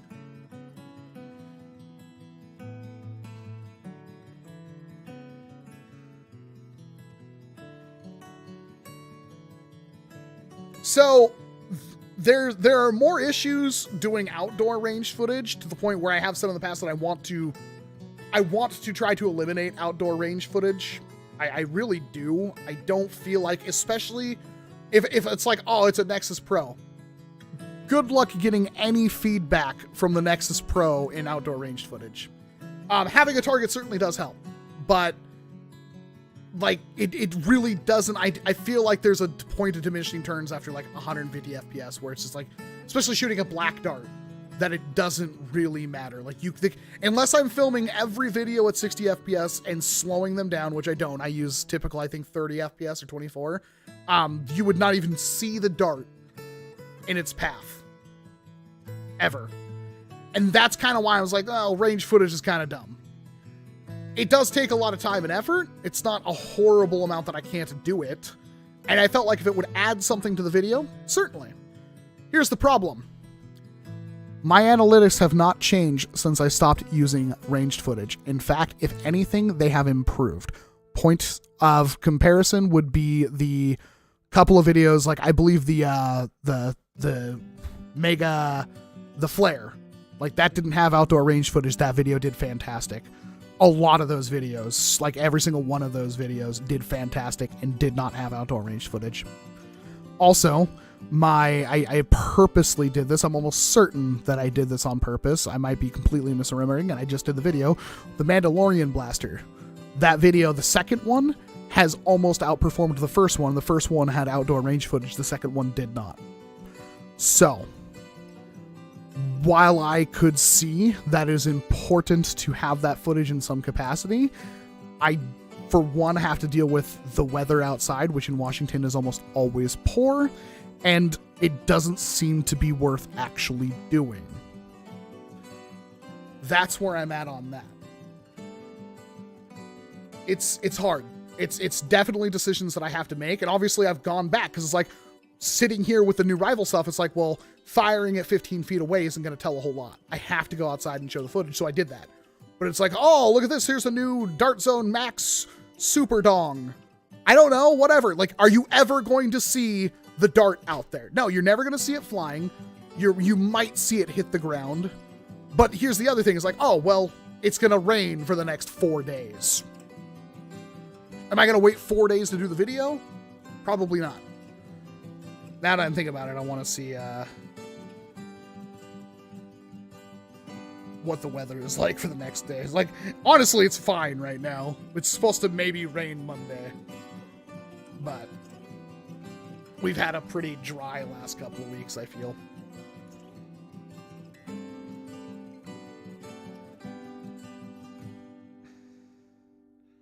Parker D. I think it's from people wanting more shorter videos. With the rival rounds to help illustrate the hook of the round. Yes, I felt that was super important. There was I don't know if it ever hit the channel. There was one set of outdoor range footage. I did have a target out there. I had an archery target. It didn't help though. I prided myself on doing range footage. I figured, like, because none of the other channels are doing it, I figured it was important. But I can't tell you how many times I've wanted to film range footage and it was raining, even before I moved. And before I moved, I actually had an awning like the edge of the garage that I could stand under to shoot and not have to worry about it. Although water on camera, bad. And there were days I had the wife hold an umbrella for me, but the wife has to be off work for me to be able to do that. Like, there were issues, scheduling issues. And like the main point of like spending the money to rent this whole place out was like, I don't want to do range footage if I don't have to. And it came up really soon. Like, as soon as I started, there was somebody, I don't remember your name, I apologize. They were like really distraught that I didn't have range footage anymore. And like when I did it, they literally PayPal'd me $20. Like, thank you very much for bringing range footage back. And during summer, it's not hard. It does conflict with like, there's a lot of times where it's like, I don't feel like doing a video right now. Like I don't feel like working on the video right now. Oh, 2 o'clock in the morning, time to do the video. Because let's face it, you guys have no clue when I film any video if it doesn't have outside footage. None. You are none the wiser. It could be 4 o'clock in the morning after I've played video games for 8 hours straight. You have no clue. God, I wish I could play video games for 8 hours straight. Your studio is pretty large. Could you make an alleyway towards your gunpowder to get a bit more distance? I will right now literally show you where we're at with the studio.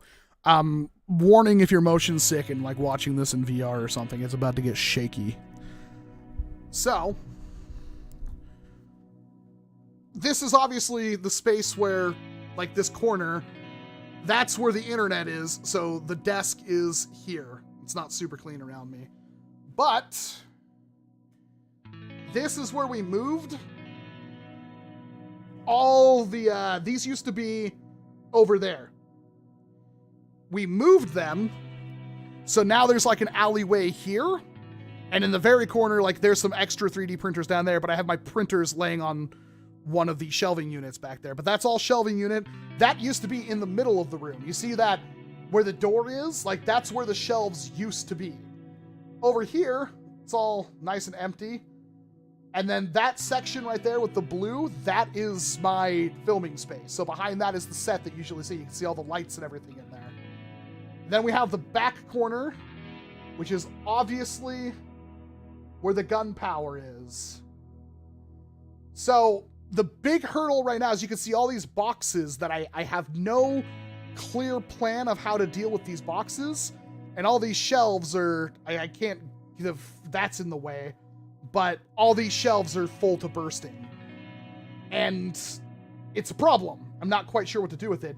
There's stuff behind the green screen, but I plan on clearing out the stuff behind the green screen, putting the green screen flat against that wall, and all that table and stuff in the middle and being done with that. But, like, could we, like, even for, like, 30 feet for the gunpowder, my plan would be to plug the gunpowder in next to the server, essentially, and just film like that. I would love to have it the way we used to have it. The problem with the way we used to have the room set up with the alleyway that I would shoot down the gunpowder, as I did pretty much since I set that up, the problem was that with those shelves in the middle of the room, it killed the entire flow of the room. There was no point to doing that because everything, like we didn't have enough room behind on the other side of the shelves, so that was just more storage, and we basically cut the room in half. And the way it's set up right now, the room is basically I have 70% more space to do stuff with the shelves in the corner. So it's an issue and that I don't really know right now. Like, even if I had full range from corner to corner, which literally sitting here at this desk is possible. But then you got to think of framing, and you guys aren't going to want to see a frame of video footage. Oh God, I'm trying to do this without unplugging the freaking camera. You aren't going to want to see footage that looks like this if it would focus all the way down there. It's going to look like a cluster crap. Like, you can't see. Like, you would be distracted by literally everything. Like, there's no, even if the room was cleared out in the center, you would have no idea. Like, it would be awful. It would give me lots of range, but it would look awful. So it's like, it's so hard to balance these things. And that's where I'm at. In the future, what I would like to do is have a covered area, at least where I could stand and set the camera up, and have basically a range set up. But you got to remember that, like, we're going to be doing a lot of stuff this summer. That's something that we'll probably do. I will probably set up an awning. I'll probably buy a second camera. I've been thinking about buying a second camera for a while, and putting that second camera, like taking this camera and probably, or one of my extra cameras somewhere, and it would be dedicated for range footage. That's it. Battery pack, camera, and I'll just take the SD card out when I'm done, and have it basically laying with where I would do range footage. As long as it was covered, I knew it wasn't going to get destroyed. But, it's not easy. And this is obviously, like, within the last, 2 months? I think we did it, like, just before Christmas. The entire setup of this room has changed. With the difference that my filming corner is still my filming corner. I don't know if this desk area is going to be where it is. I kind of want to move it. And the room is set up in a way that I can move it. There are Cat5 or Ethernet drops and power drops everywhere, even in the ceiling. It's like every 5 or 10 feet, there's power and Ethernet. So, this whole could change. I just don't know when or how I'm going to do it. It's just kind of one of those things where we work with it enough and then be like, oh, this doesn't work anymore. Let's fix it.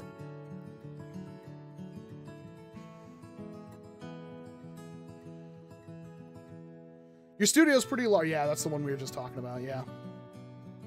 What works best for blaster storage, bins or drawers? I think bins are probably more economical. They both suck. They really do. So do you think Hyper is dead? It could, but I don't think the NERF will do all the work on Hyper just to let it die like that, you know? Hey, at Wallcom, so I'm looking at getting into lever action blasters. Are there any stock ones you'd recommend to start with modding? No.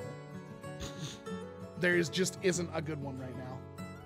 I bet you we will see lever action from... What is with my hair? I bet you we will see lever action from Dart Zone at some point.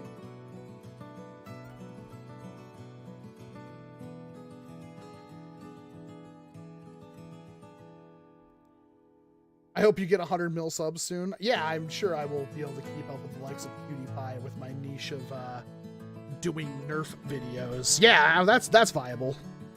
I'll be surprised if I ever hit 1 million. I don't think that'll ever happen. I saw a Bees Blaster at Macy's today. Is it any good? Not really. I should buy a gunpowder? I barely have a legitimate use for one. But I can tell you it's one of the best purchases I've made. I love it. I don't know about you guys, but I think it adds a lot to the channel. But just the fact that it's like when friends come over and it's like, it just happens. We start having competitions and stuff with it. It's fun.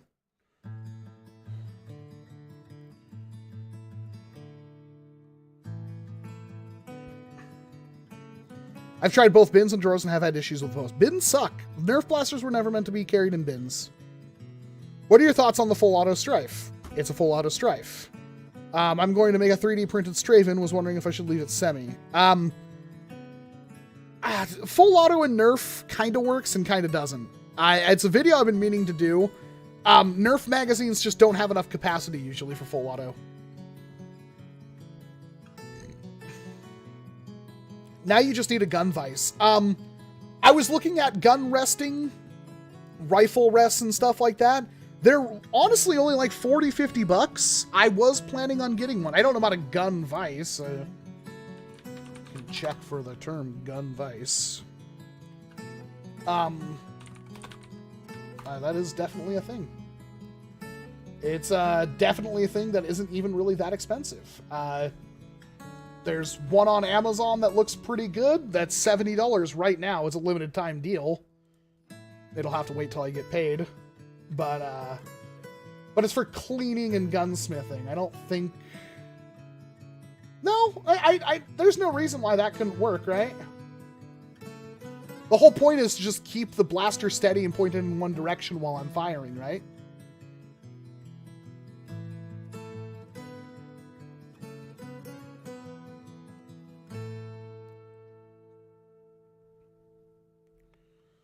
A gun best is for bench checking real steel accuracy. I know. I meant for the channel.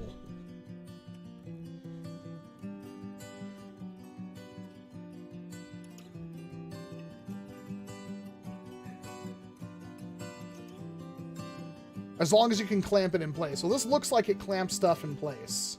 It's the Tipton best gun vise for cleaning, gunsmithing, and gun maintenance. Although I don't see why that wouldn't work for me anchoring a blaster in place to shoot it.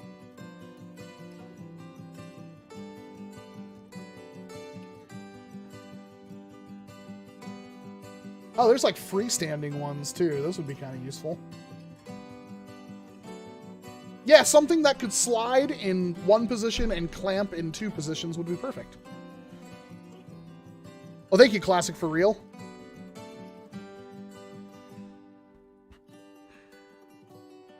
Range vise? Let's try that. Oh, well, that didn't work. What the heck? Amazon. Virtually the same things are coming up that I saw before. Like this Caldwell Steady Rest NXT adjustable ambidextrous rest for sighting and firearms. Well, I was just looking at that the other day and it's half off right now. Son of a dickens. I might actually buy that today. But that doesn't clamp in. That just rests the thing. Granted, I feel like that's good enough. I mean, and it works for both rifles and pistols. Man, really, it's like half off today. Just buy it anyway.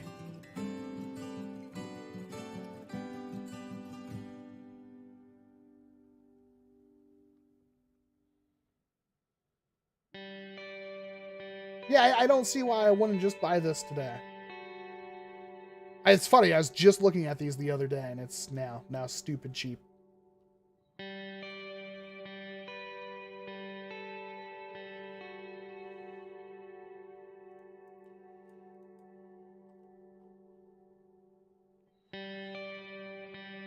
Yeah, I'm gonna buy this just for, I mean, I'm glad we brought it up on stream. I'm gonna buy it just to, I mean, $20. If it doesn't work, I'll just give it to a friend or use it at the range. Yeah, I don't see why I wouldn't just, yeah, this should work fine. I'll put a walrus sticker on it. It'll be great. And free 1-day delivery?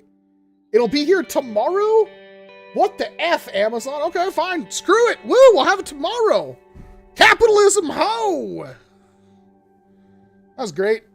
Thanks for costing me $20 or $24.52 or something like that. That was neat. Now it's showing me like, here's, you want wireless lav mic setup? Here's one that's in a nice little charging case and, oh, it's so good. Maybe you should buy it. It's like, no.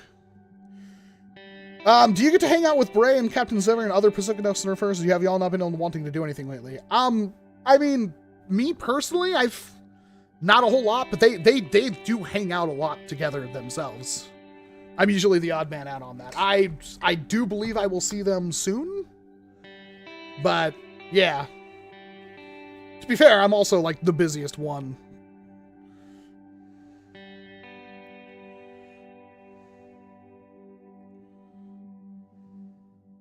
I think I just reverse super chatted. Yeah, that's kind of how it felt.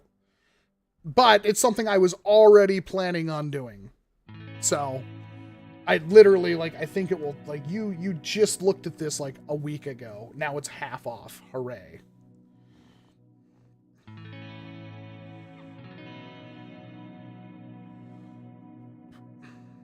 I think it'll be fine. I think it'll be good for the channel. It'd be more comfortable for me too, probably.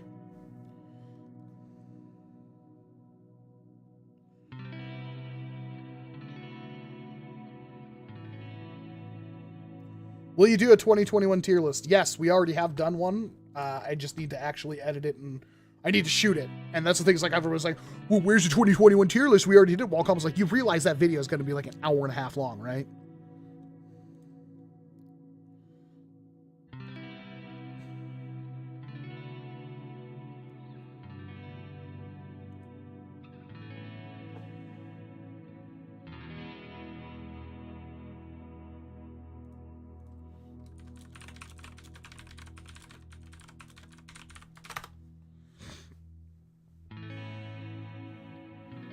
By the way, I really appreciate these live streams. It's fun and casual and get to feel more part of the channel. That's kind of the reason why I do them. NGL wasn't going to do one today. Kind of decided at the last minute to do one. And I mean, hopefully there's people out there that'll be like, yeah, I like just hanging out. And hey, it's worked because I got to see Biggs. Slater came out of his hidey hole. Thanos showed up out of nowhere. I swear to God, I haven't talked to him in like a freaking year. So it's like, it's been great. It's been a great party.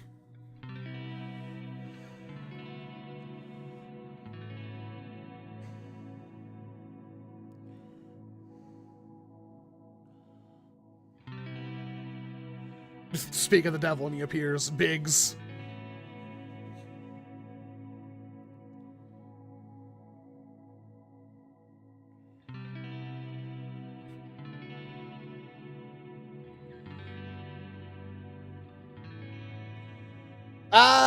I mean, there's probably more play value in the Vulcan, but I think the Rhino Fire has less things that can go wrong, Rohirrim.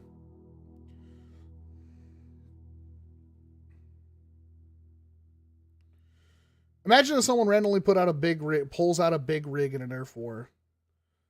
I mean, I would assume that's going to be a thing. The big rig isn't even that bad of a blaster. In fact, we kind of agreed it was almost the best of the Mega XL line.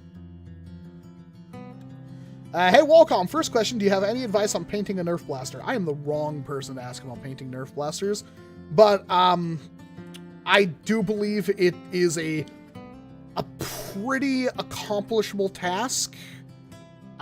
We usually like using vinyl dyes because they are the least chances of things going wrong, and they're the easiest to apply to blasters.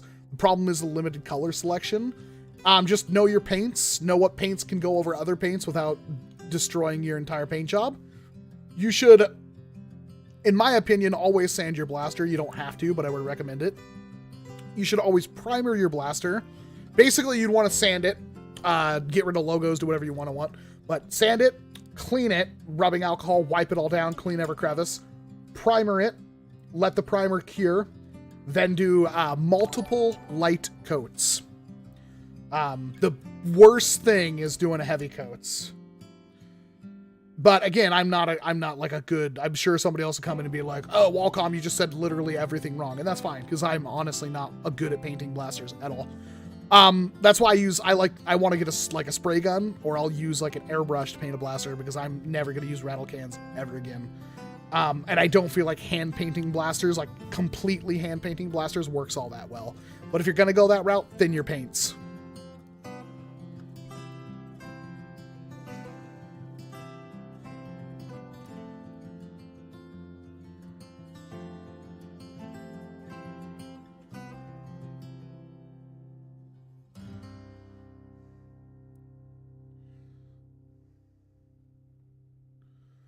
That's right, Biggs and Slater are like neighbors.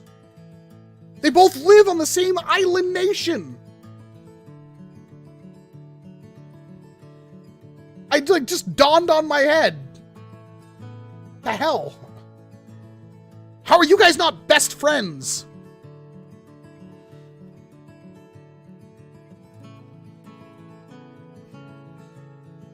Same city. For all I know, there's only 3 cities in the entirety of New Zealand.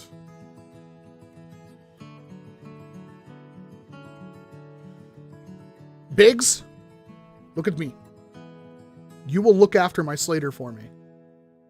You will look after my Slater for me. Keep tabs on him. Make sure he's okay.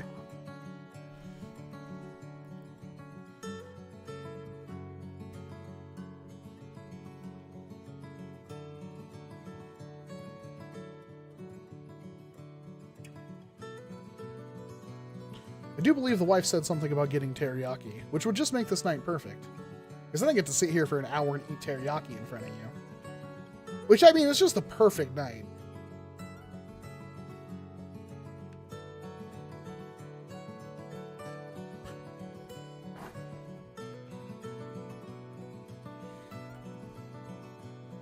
Sorry, I'm reading this beautiful love that's blossoming between Slater and Biggs. It's wonderful. Makes me happy. Pizza, teriyaki, you shut your whore mouth. How dare you. Are you going to do another 24-hour stream?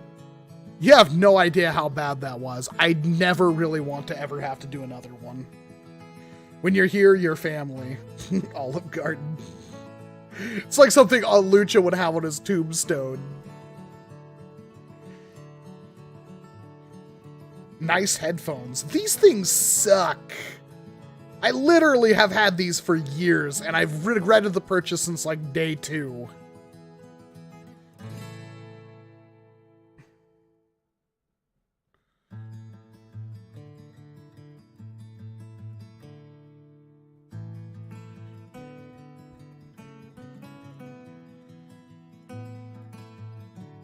I want to emphasize again, learn basic painting techniques.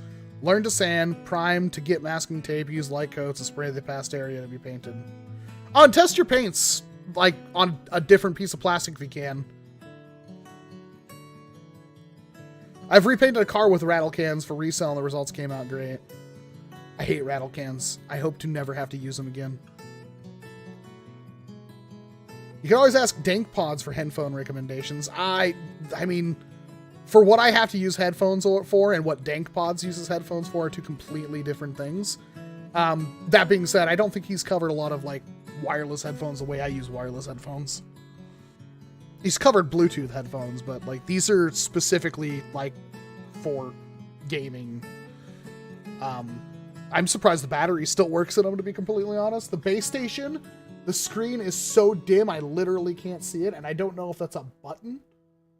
I'm actually uncertain if there's a button that changes the brightness of the display, but I literally can't see it. And the microphone is Garbo. I don't know if we've ever actually talked about that recently. Let's actually, can we do that? That'll be fun. You want to instantly travel like 3 years in the past? Let me change the microphone here. This is gonna be great. You're gonna like this. Properties. Where are you?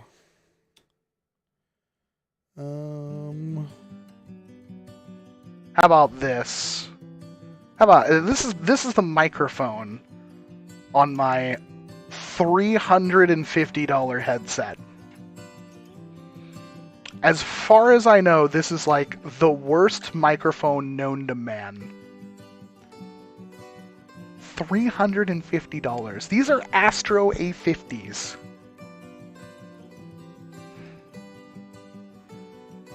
Yeah. This is bad. This is really bad. To make things a little bit different, this is actually kind of fun. So, this is the microphone that I use for wireless stuff, like when I'm out, like when I'm shooting at the target or walking around. This is the wireless microphone setup I bought recently. Love it. Problem is, if I talk into it like a man, it pops and peaks, and it doesn't matter how low I put the gain on the actual thing, it will just do it. But like, wait, hold on, I got so many microphones now. Holy crap, we can do this like every day of the week. Now we go huzzah. Now we jack in. And now we got a little lav mic, which is, again, supposed to be like a stupidly expensive lav. This is like a $100 lav mic. I say stupidly expensive, again, audio engineers are like, it's nothing. Should be good, but I pop it left, right, front, and center when I'm actually talking to a camera. So I don't use it for that. But again, at least the headphones sound good. They are some of the nicest, most comfortable headphones I've had. And, hopefully this sounds okay, but it is a small boy. Actually, I want to see, can I unplug? There we go. Unplug the aux cable that I use to plug everything into my camera. And let's see if we can get raw camera audio. Honestly, the microphone on my camera is pretty freaking good in my opinion. Can we? Do you show up? You do. Oh my god. It might be a little low. Oh, and it's delayed. But that's the raw mic on the ZV-1. It's hilarious. For all I know, it's like literally. It looks bad on my end.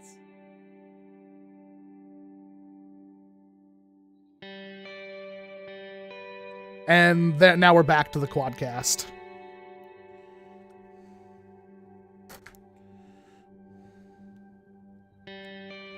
So I have seen what professionals use.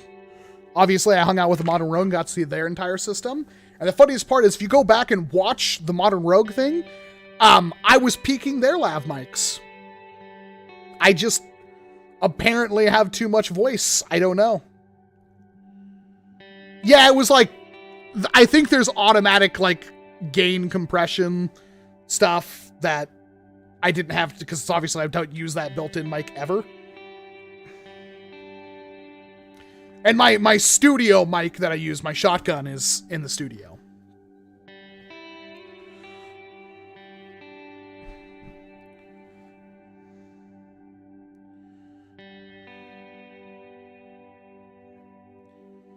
I don't know what it is. Like, it really does seem like my voice is too powerful.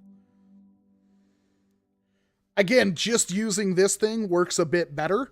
It's funny because I bought this and bought this, the lav mic, thinking that this didn't have a microphone on it. So when I got this, I was really confused there was a microphone built into it. But I bought this lav mic thinking, you know, obviously I need a lav mic, right? And I, like, while it sounds great, I can't seem to use it with anything because I just pop, pop, poppity pop. I'm blowing the mic out left, right, front, and center, and I don't know how to fix it. There was a setting, I actually have it on with the wireless thing. There is a setting for like half gain or something like that, which was really difficult to figure out how to turn on. I had like literally it at like negative 30 decibels and I would still peak the mic constantly. But using that half gain or whatever fixed that issue somewhat, but it's still like, it just made it less half as loud. So I would still peak the microphone, but like it would just be quieter.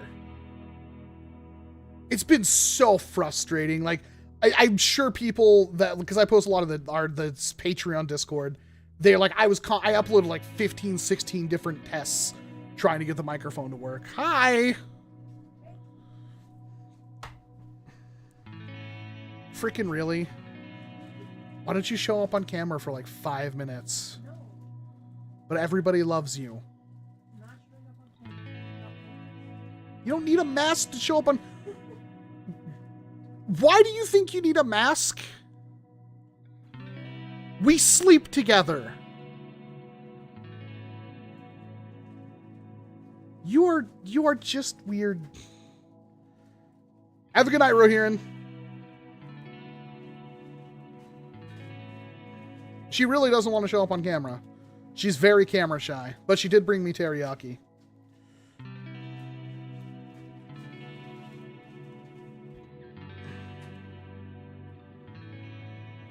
Thank you so much. Oh. God, I love that teriyaki place. Look at how much food that is. Jiminy Christmas. Look at that. Look at how much food that is. Oh, you even got... There we go. It's like an entire chicken and half a cow. You get yakisoba again?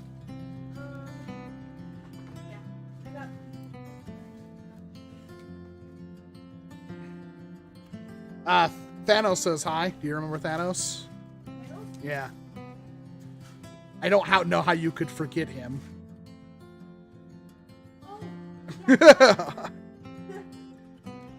I'm sure you got the same energy in your head that I got in my head when somebody says Thanos. Not the Marvel one. I have a way cuter picture. Good old-fashioned mukbang, yep.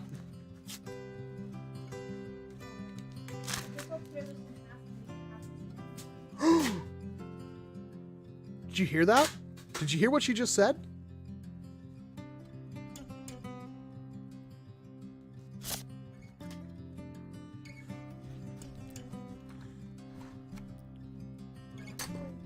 Just drop my chopsticks.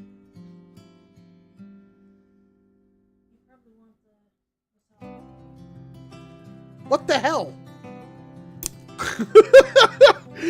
I'm like bending it in half. Where? So, yeah, gimme. Oh my goodness.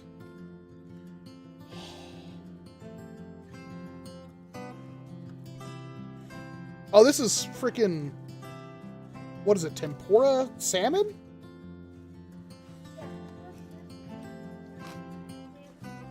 Man, you went all out. You get your tax refund? Yeah. That's what it is. Love you. Thank you. You've made my week. Oh, God, this is going to be good. I should note the stream is going to go down for like 30 seconds because of a networking error that I don't really know how to fix. When it does go down and it seems like the stream, just refresh the stream. It'll be right back up.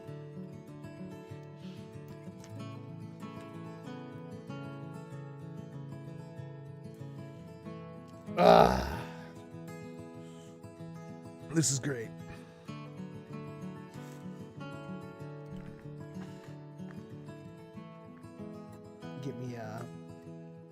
Give me my thing of ginger. Give me my wasabi. I don't think I've ever actually really had their sushi.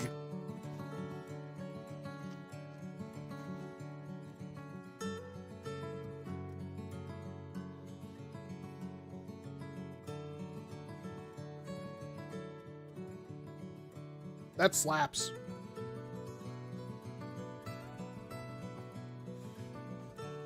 What a night.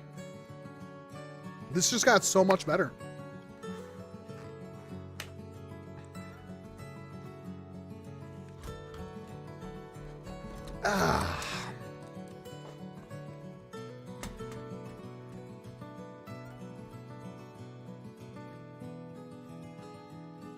Chat gets really quiet.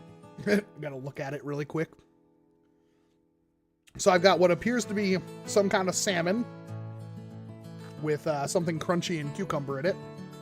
Then I've got a tempura roll.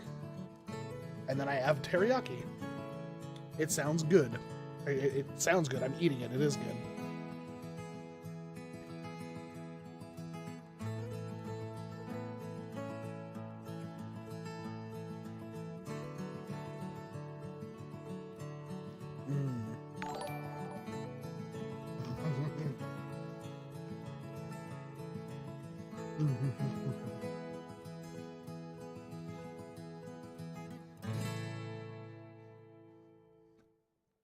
Night is instantly better. Sushi is my favorite thing. I usually don't get it because it's too expensive. It's 4 p.m. here. Dinner is a few hours off. That's usually lunchtime for me. Hey, Walcom, I have the Pharaoh sniper in my room. Oh, the Pharaoh is awesome when you put a short dart kit in it.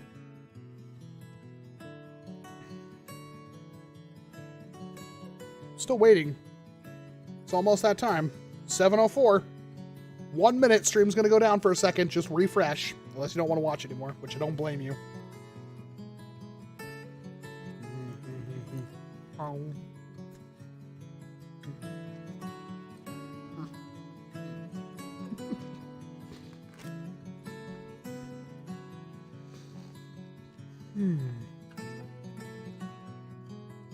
Yeah, I'm happy. What a good night.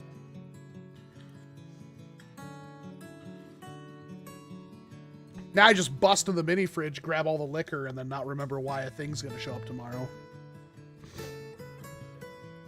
You got a new studio? Your old studio looked fantastic, so I'm interested to see what your new one looks like.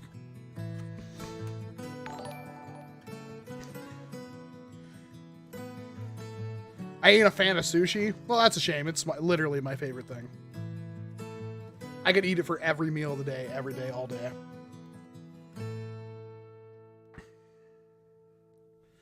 Nerf rival Accu Strike looks promising. It does, and at the same time, it's like the same thing. 7:05 and the internet hasn't gone down. Maybe it's got delayed. I think the start of the stream a little bit late.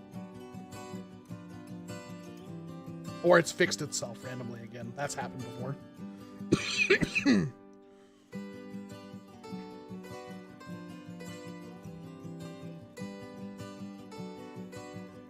Sushi and teriyaki.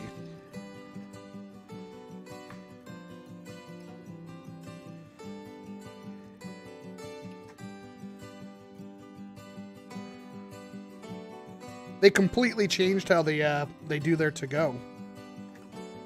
It looks like they added even more food to it. Jesus.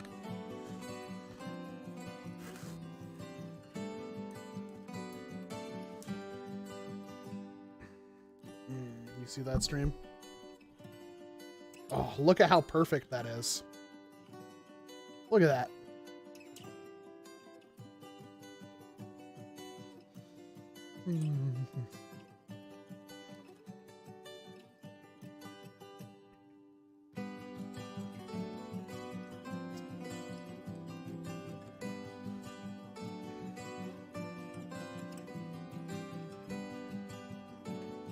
Yeah, I'm happy.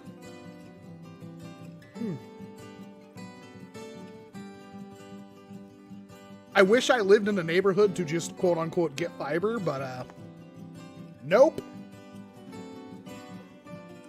I had to have them pull the cable up the hill.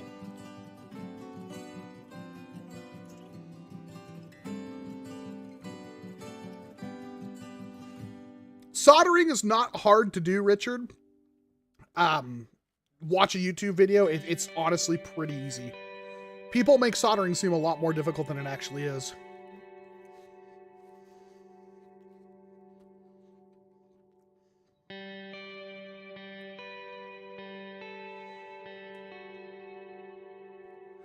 Crap, Thanos, I actually don't know.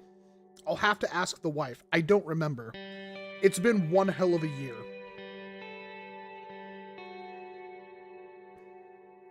I remember you asking about sending me one. I don't remember. I would have put it on our fridge had we gotten one.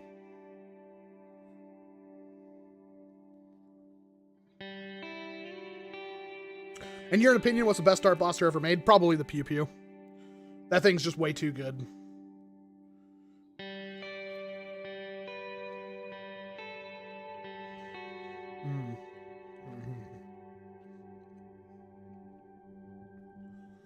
Nice glaze on that bird. It's teriyaki. It's so good. Got cow too.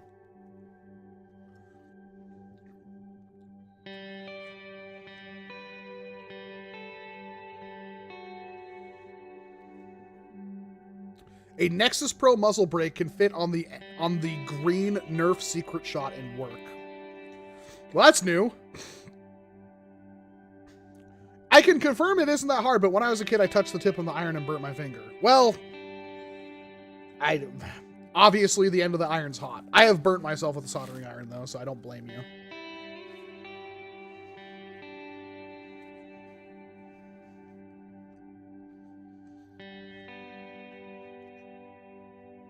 I haven't, Nathan, but Luchathor and I were talking about it.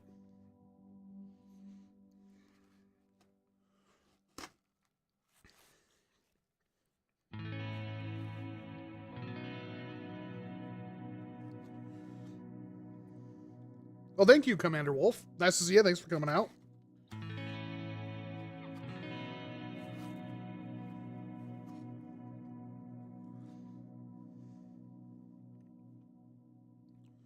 Yes, Stings, teriyaki. Why are 87 people sitting here watching me eat? Oh, wait, I know why. For the money shot. Cover up my face so I can zoom in. Come on. Focus on the teriyaki. You know, ah, ha, ha. Oh, look at that drip I just caught. Oh, man.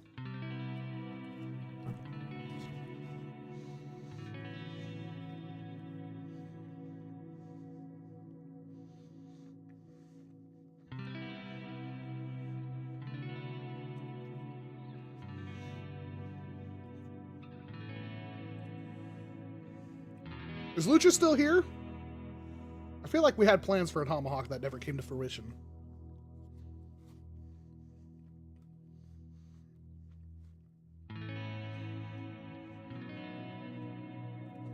Why have we not done things to the tomahawk yet?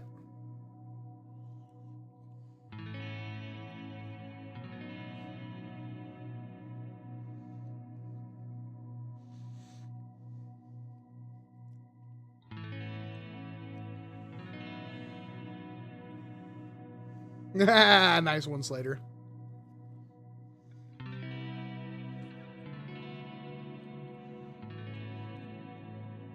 If you want to be pedantic and Satsu, silicone grease for O-rings and stuff like that, white lithium grease for moving parts.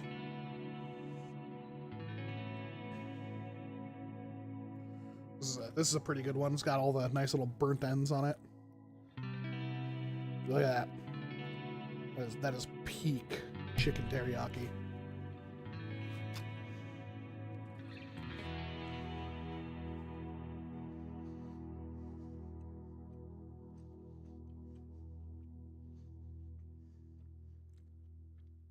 All right, hear me out. Using a literal soda can and putting it on the front of the Nexus as a suppressor.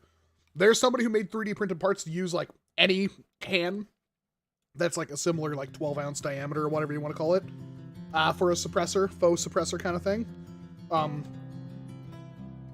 I do believe there was a conversation that came up that like technically a NERF suppressor that theoretically works, pardon me, is still considered by the ATF to be a suppressor. It is therefore illegal. I don't know how stringent that is, but that was a conversation I believe came up from the same modification. But there's like somebody made like a Twisted Tea like faux can suppressor for their blasters, which is something I've thought about doing. That was pretty funny at the time.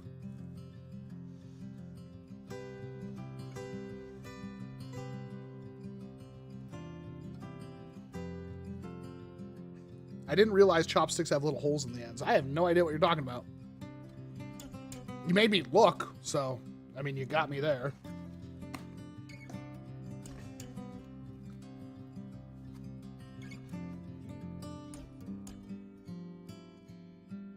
I miss my Lucha.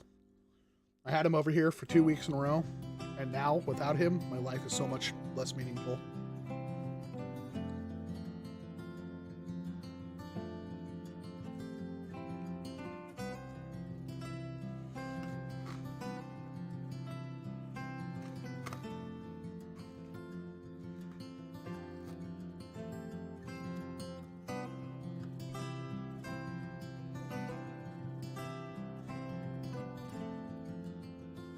Aha! I scared some people away. Now we're 81 viewers watching me eat teriyaki.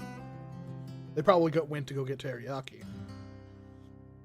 Or they're unsubscribing en masse. Probably a little from column A and B. It's okay. My love for teriyaki is greater than their subscriptions.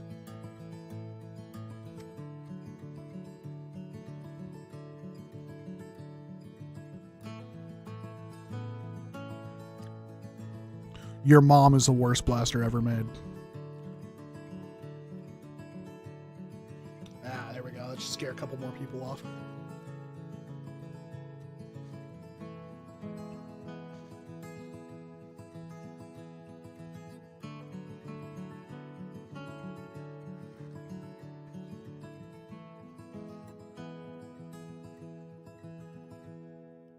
Hey, Philip. Nice to see you. Thanks for coming out.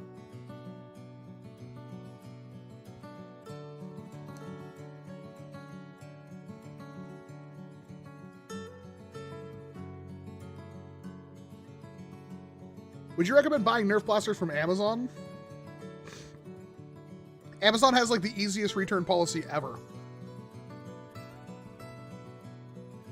Like, I feel like that's a bulletproof place to order stuff from.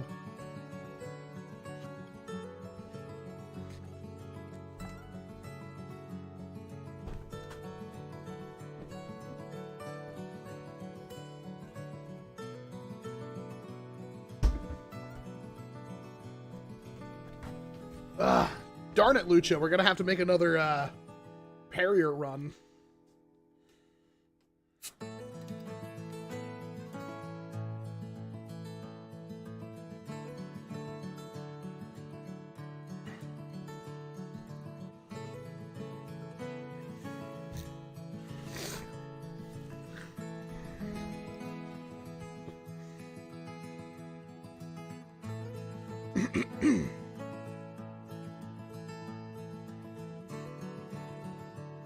Please review the Valkyrie. Don't know what that is.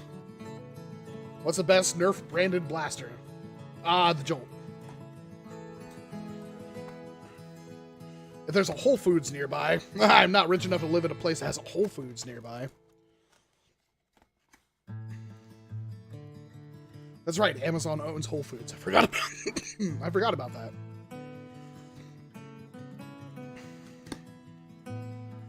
Oh, that's right. I forgot you said you were going to do all that. Lucha, did you want to come over here like Friday night or what?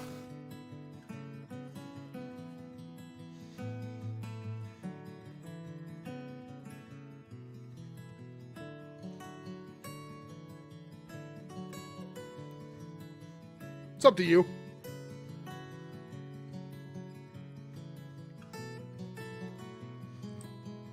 It's either that or I'll just literally take you or pick you up at your house and drop you back off.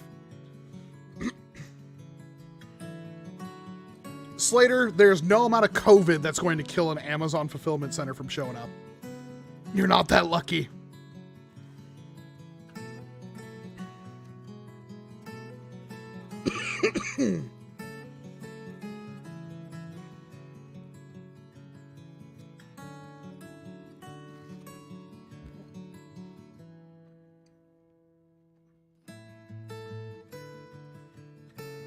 People say mag facing outward similar to an MP5. I actually heard a lot of people call the Pathfinder, like, it looks like an MP5. As far as I know, the MP5 doesn't actually jet its magazine forward. It's got a curved magazine. Am I not wrong? They did. It stopped construction. It'll come back.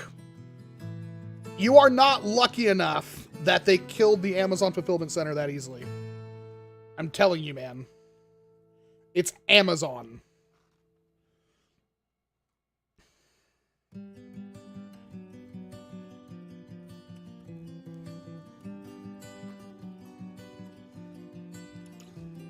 I see how it is, Lucha. I see how it is.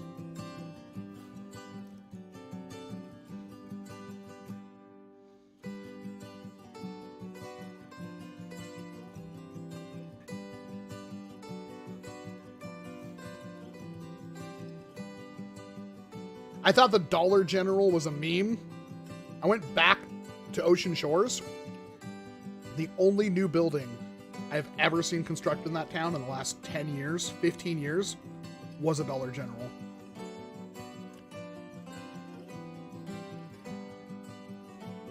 I don't even know how.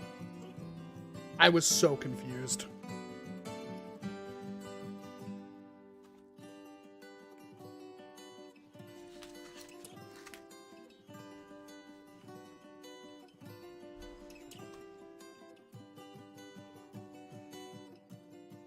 And that's it. That's about as far away. That's like, we're talking like that's the corner, the butthole of the United States in Washington.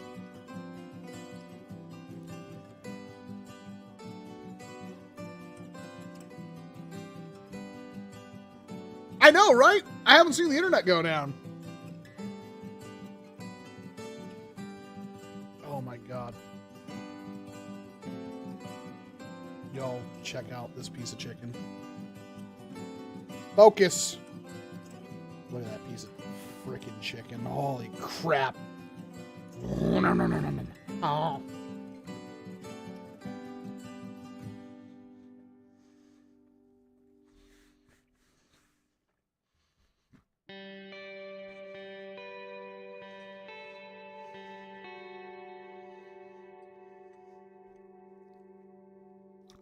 Well, considering you're going to have a pew-pew, Xavier's going to have pew-pews, Luke's going to have pew-pews if he's there. There's so many pew-pews I don't even want to bring mine.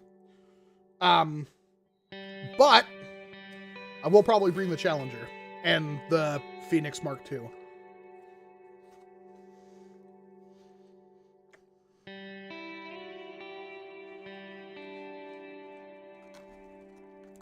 Dude, we need to have a taco and teriyaki night. Except for I don't think I can ever make teriyaki. I've tried. I can't make it as good as they can make it. Let's see, Stinks. Hear me out. What if someone used a souped up computer fan as a shield? Just hook it up to a wrist brace and power it up. With sufficient speed, it could create enough blowback to act as an air wall. It's a great theory. I don't think it would ever work.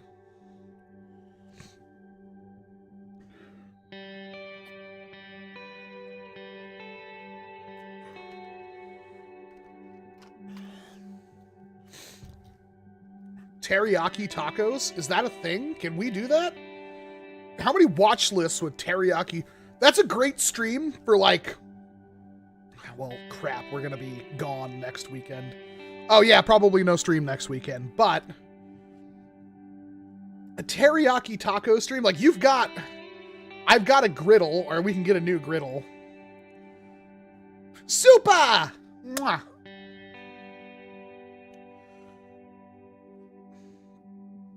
Teriyaki tacos. I don't think it would be that bad.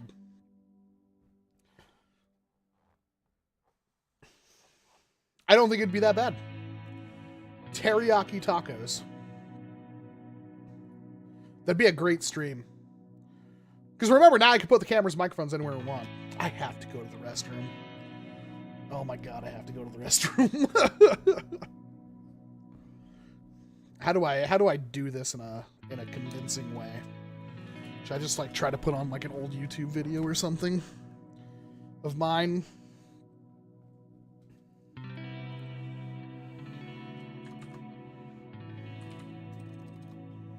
Oh my god.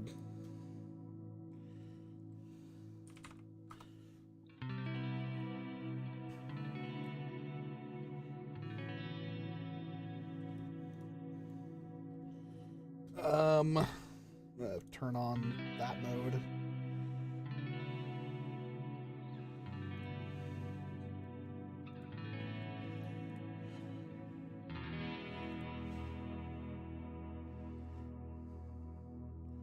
Add a media source? Isn't that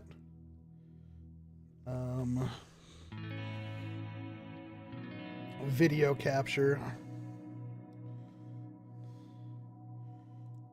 Okay. Well, I will be back in just like a minute or two, everybody. I really need to go use the restroom.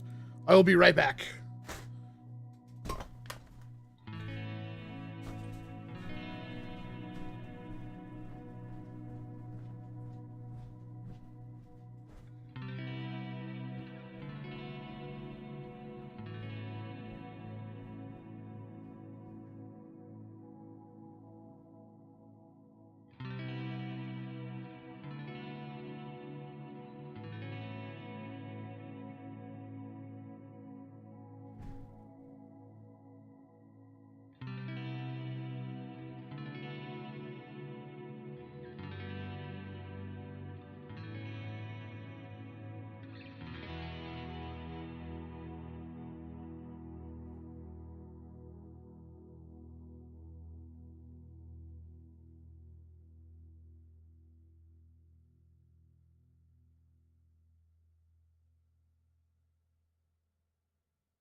Did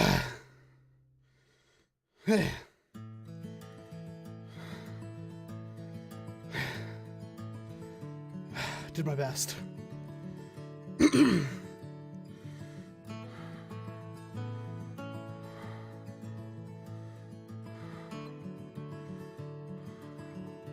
We need a rado cam. The wife and I have talked about that.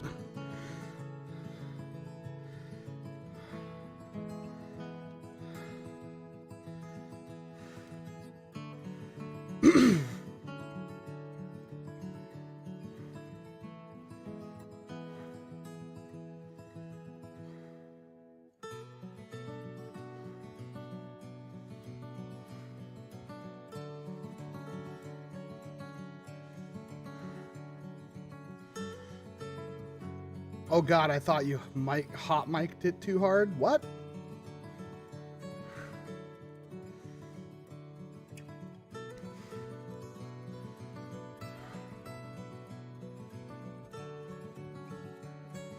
Well, there goes my excuse for ending the stream early, so I guess we're in this on the long haul, huh? 69 viewers, giggity.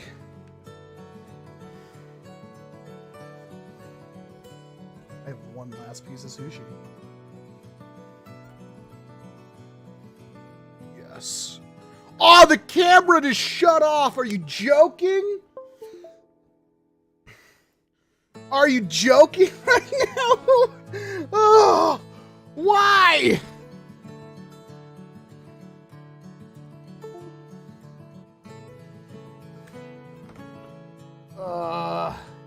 Hold on. Hold on. Nobody panic. Least of all you, Supa. Yeah, no kidding, you can't play. I didn't ask you to play, I asked you to turn on. Camera battery died, even though it's plugged in. Menu. Camera settings 2. USB streaming. Plug in the mic or the camera. Yeah.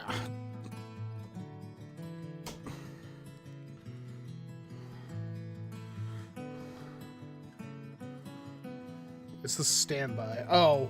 Do I have to reset it on this end too?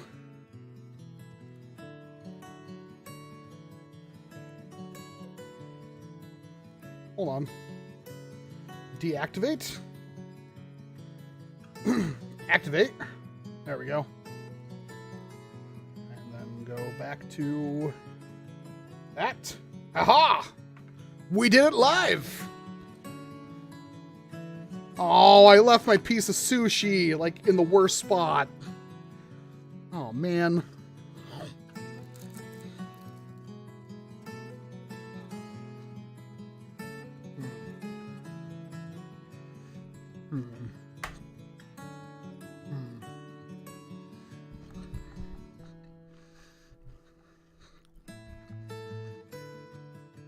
That was a lot of wasabi.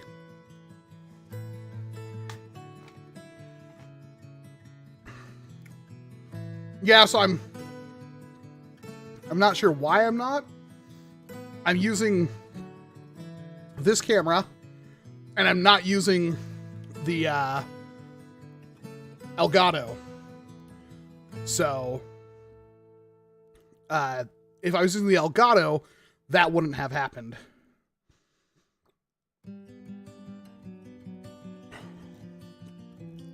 What's my next mod?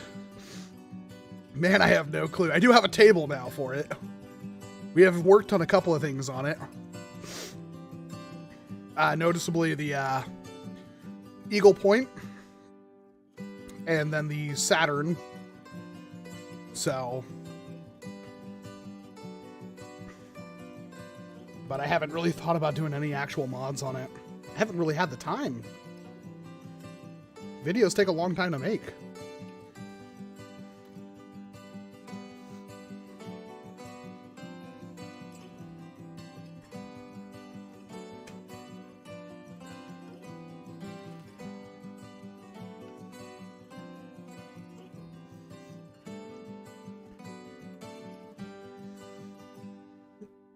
I'll wait for lovely announcer lady, who's always 20,000 years late. Come on, you can do it.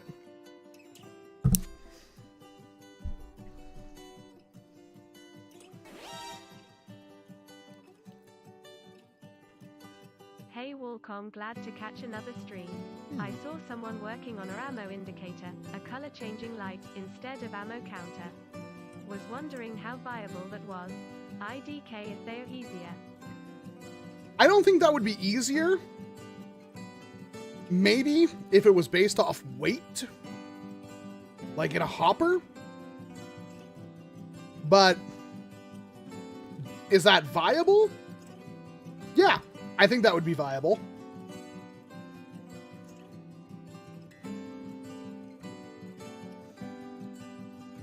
I don't think it would be as good as having a dedicated number. But I feel like that would still be easy at a glance. Be like, oh, my magazine's halfway. Then again, just have a transparent magazine.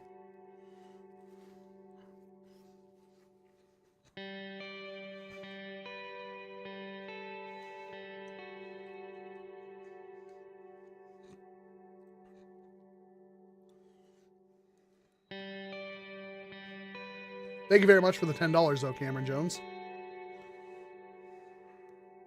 The Spectre Rev 5 good.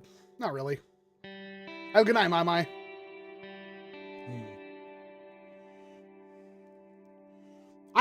I would see, like, in a hopper, that system being good.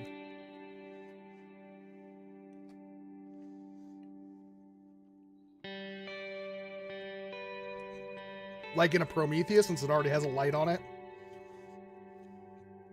But you could also just look down and see what the ammo is in the Prometheus. Yeah, any situation I think of doing that, the only times that would be useful is in like a hoppered blaster, but most hoppered blasters have clear hoppers. It's, yeah, I'm trying to think of a way that would be actually viable. Like, I think it's fine, but it's definitely inferior to having a direct number. Have a good night, Biggs. Thanks very much for stopping in. I really appreciate it.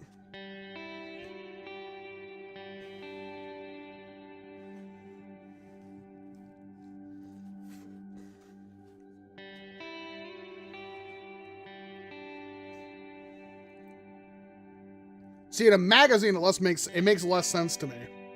Because again, you can just look at the magazine.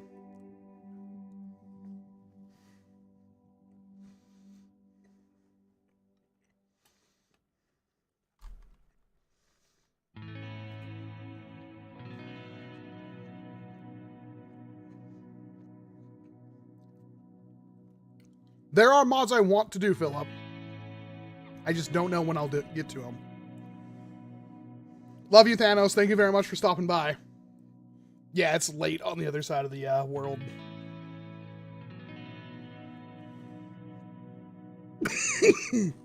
That's like...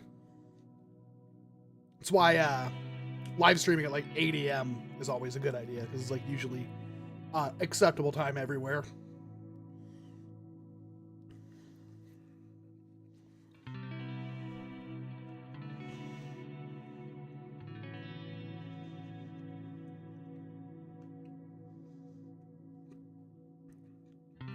Not a whole lot, King.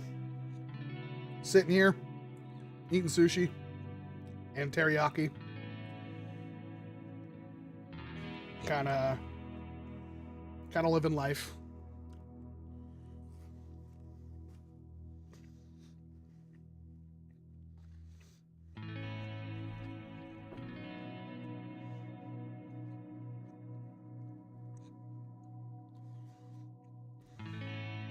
I wish I could figure out more of a wireless camera setup.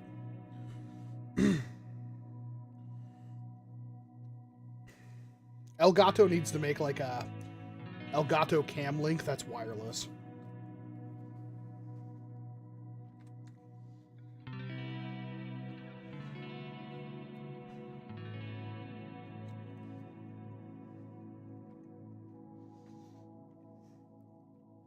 Will do, Thanos. I'm terribly bad at keeping up with people. It's usually easier to reach out to me, but I will send you a text.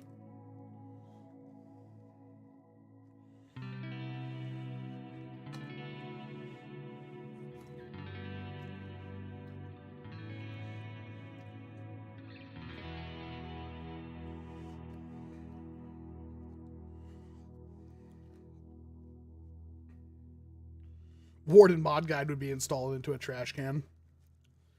I haven't actually seen a Warden on shelves in years. I mean, I'm sure they're on Amazon and stuff like that. I've thought about grabbing another one.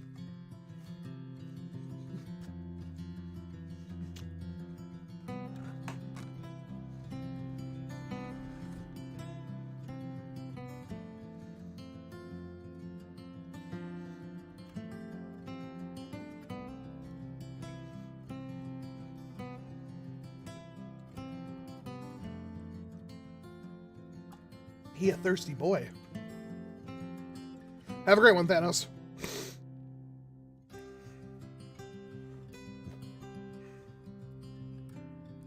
Favorite Fortnite blaster? Probably the flare.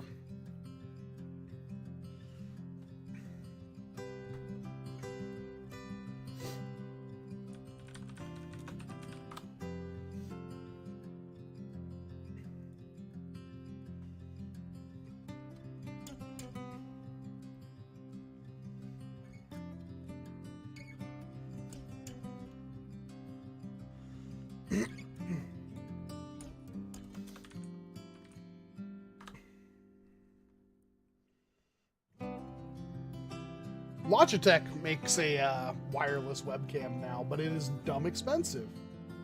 Why is it so expensive? My goodness, it is expensive.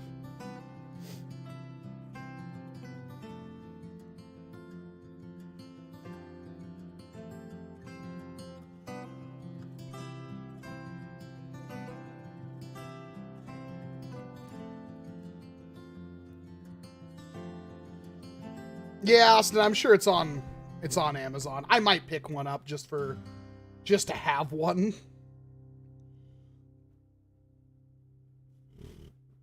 Excuse me.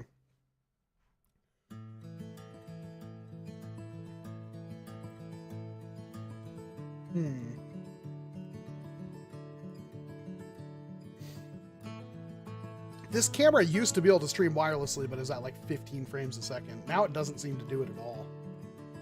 And I have that, like, I really wish I knew how he did it. But I assume the answer is not something I'm looking for, but like, wireless streaming from my Sony.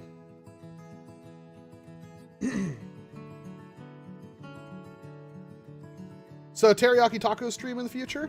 First of all, I'm going to type in teriyaki tacos.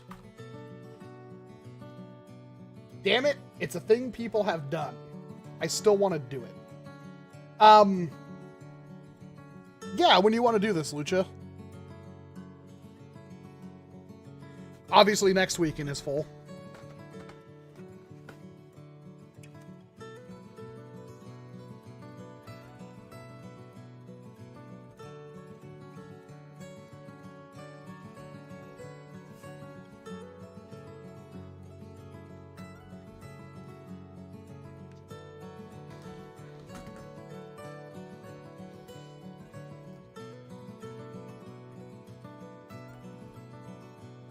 Haha, see, I tricked him. Weekend after? It's a date! Teriyaki taco stream.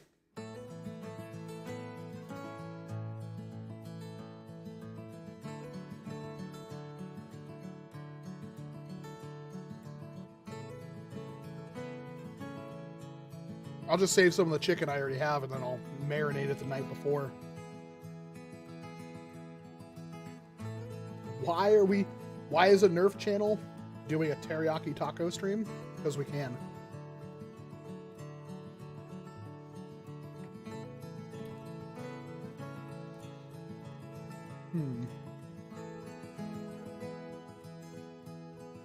Thoughts on the Wasp 76? Black Magic.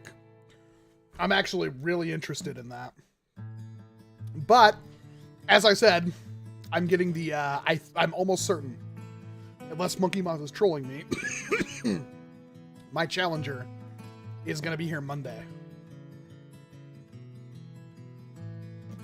So, hopefully I'll have Challenger video out Tuesday, Wednesday.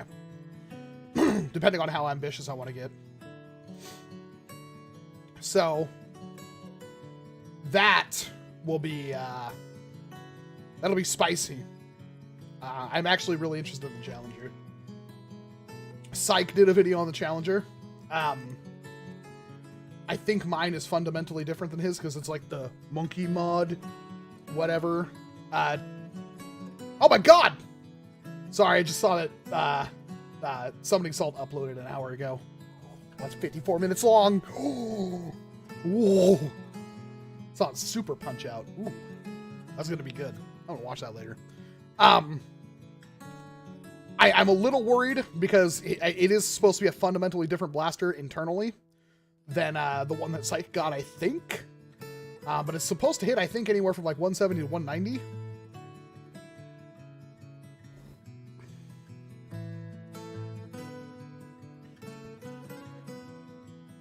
I'm building my U caliber, and what are your thoughts on the metal parts?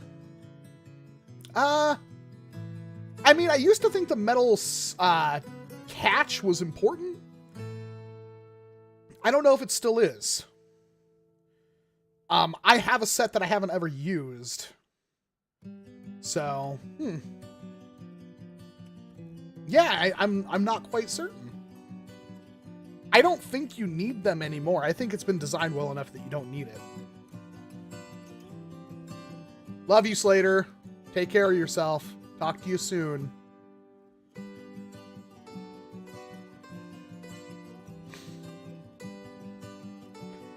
When do you think you're going to try the new Nerf Rival Balls and the old Rival Blasters? I'm probably going to give Rival a rest for a week or so, but it'll be soon. That's also a video I wanted help with. I think I talked to Dr. Flux about it. But if I'm having... Well, crap, no, I'm not seeing Lucha not having Lucha over here for another 2 weeks. I wanted to have multiple people for that, specifically because so we can eliminate the human variable. But I also just bought that rifle rest. We'll see. Well, if the rest works like really well for Nerf, then 100% I'll do it soon. I still want to give Rival like a little bit of a break though. Heard you can wad the Kuro Moss Fodder up to 230 FPS. I have heard, yeah, about 250, 260, which is insane. It's black magic. I don't know how it's done, but I'm really curious. I mean, if this blaster is as good as it says it is on the tin, then Colonel Wasp is a legend because like the Firefly was so good. Any plans to take a look at bearing scars in the future? Yes. We have not done concrete testing on them, but the same way I've tested accuracy in the past, I'd love to test it on that. I'd love to just take an extension cord, put the gunpowder SMT like 100 feet away, and test it with like a rest and bearing scars. I wouldn't do that until summer, but that is a video I've wanted to do.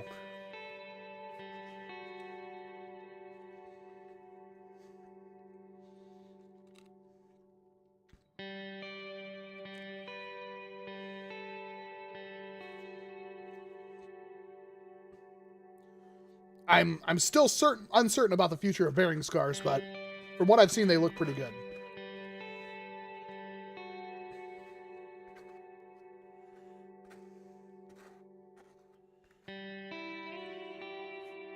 Thoughts on the XIX 100? I don't know what that means. Like, I'm sure you're trying to talk about a rival blaster, but XIX 1000 doesn't tell me what the blaster is. That I don't know. You got to tell me if it's like the Zeus or the Hypno or something. Hypnos, the Artemis, whatever it is.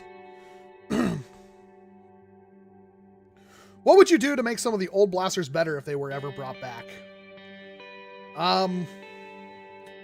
The only old blaster that I want brought back with any significant change would be the barrel break, because it's a cool blaster with a fundamentally interesting design, and it looks awesome, and it feels awesome to use, but it's reverse plungered, and it could very easily be made direct plunger, but it's a lot of work for me in a garage, like by hand.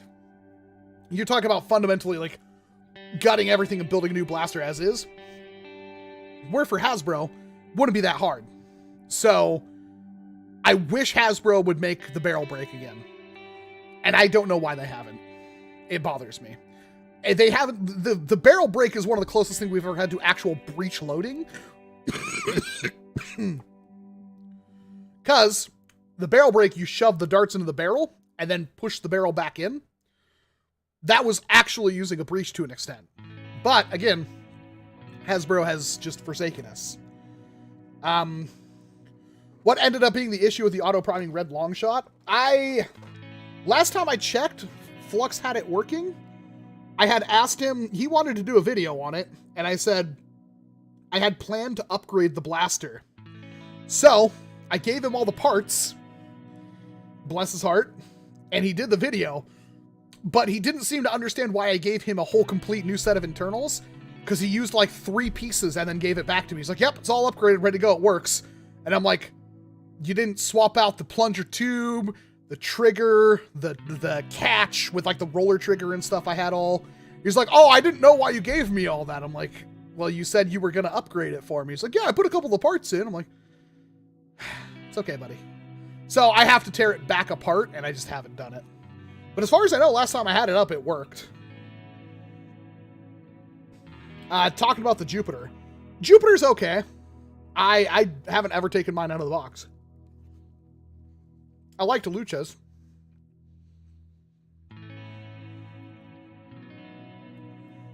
Do you miss anything about the old studio garage? That's an interesting question. I miss the late nights during the summer when it was comfy to stay out in the garage and you could hear the trains in the distance. It always felt nice. I also kind of missed the fact that it was like right near, like I didn't have to go across the street or anything to go to the restroom. That was nice. But in reality, there's just more room here.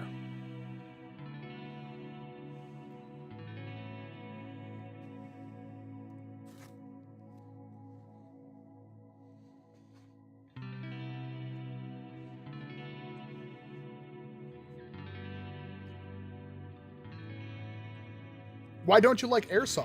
Ooh. Let's start with the first one that is debatable, and everybody always tries to correct me on this, even though everybody's wrong. Ammo capacity. Airsoft is dumb. Airsoft, you could easily have 1,000-round magazines or more, which is stupid. It isn't fun. Then he's like, oh, well, we got low cap, real cap, mid cap, and there's like, that rule changes so freaking much it's not even funny. And also, that doesn't fix the fundamental problem. Even if you have a high cap or a low cap, realistic cap magazine, you got an AR-15 or whatever airsoft gun, and it's only got a 30-round mag. You know, let's ignore the fact that 30-round mag has like 4% of its entire volume taken up with plastic BBs, but at the end of the day, you could still carry 40,000 rounds of airsoft ammunition on you and probably not even notice it. Airsoft rounds are tiny and they're dumb. And unless every airsoft game you ever go to, like, okay, I'm going to check every single person for rounds. You can't carry more than X rounds. You can't have more than this many magazines. Your magazines can't have this many. It doesn't happen. I'm sure they go like mid cap is under 250. High cap is over 500. I'm sure that's a thing. I don't care. It's all dumb. And airsoft just turns into laser beams of plastic, and I hate it.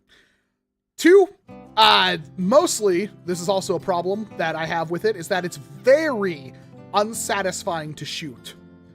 You shoot a 300 FPS Nerf blaster, and then you shoot a 300 FPS airsoft one. And yes, the airsoft BB will probably go farther, and I will grant you it will probably even be more accurate.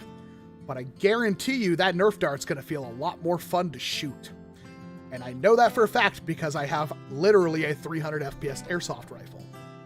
And it is boring to shoot a little tiny BB. And then imagine every single airsoft gun shoots the same BB. All of them do. And it's never interesting. Ever. It's really dumb.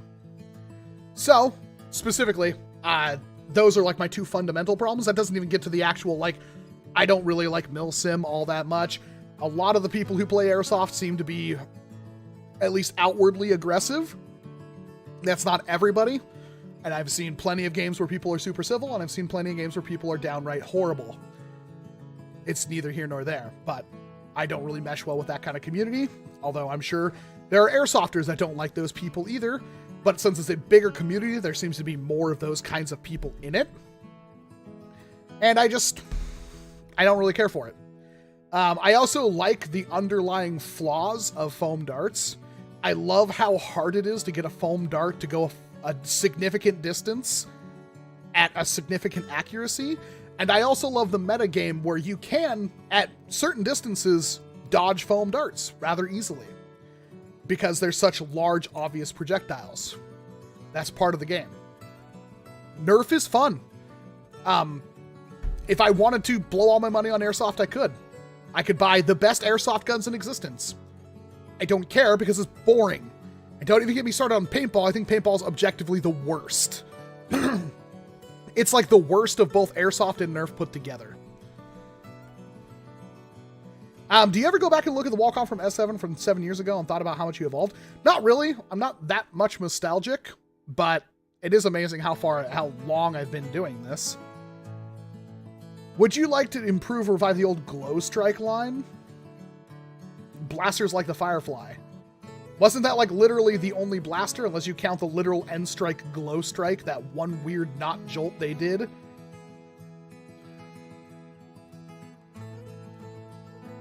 Like, I feel like there was only one in that entire line, which was the Firefly.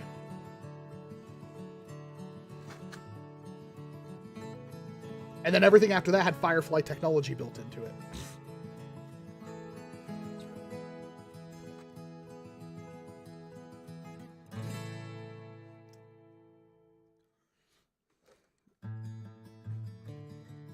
Yeah, I feel like the Raven said it was like Firefly technology, though. It wasn't Glow Strike.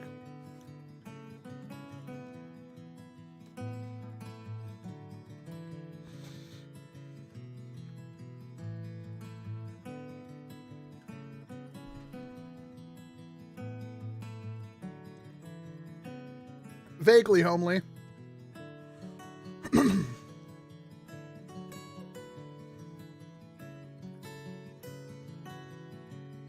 It did say Firefly Tech, yeah. Which is cute. I also think the Firefly came out a couple of years before the Raven.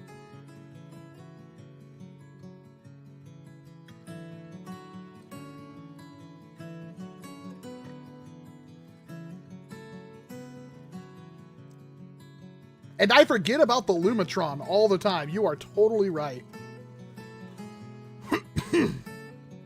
I'd love to have a complete collection of all the Vortex stuff in box.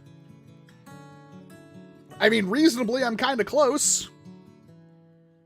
Huh. How much is a brand new one box fuse fire gonna cost me?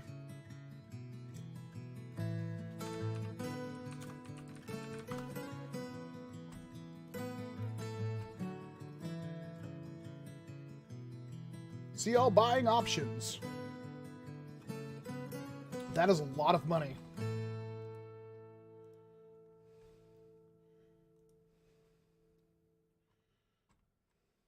It's like 60 bucks on eBay. That's not too bad.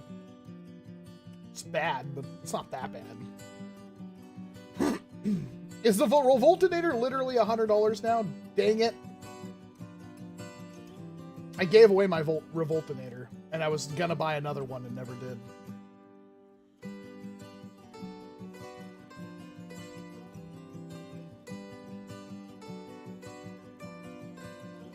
I feel like $60 for a in-box fuse fire, if it's in good condition, is worth it. But the fact that they don't have actual pictures of the blaster.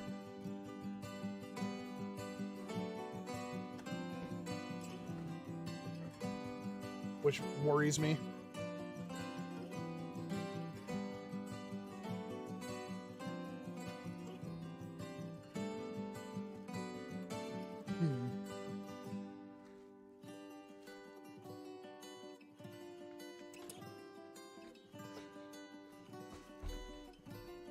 Would a NERF sentry turret be possible?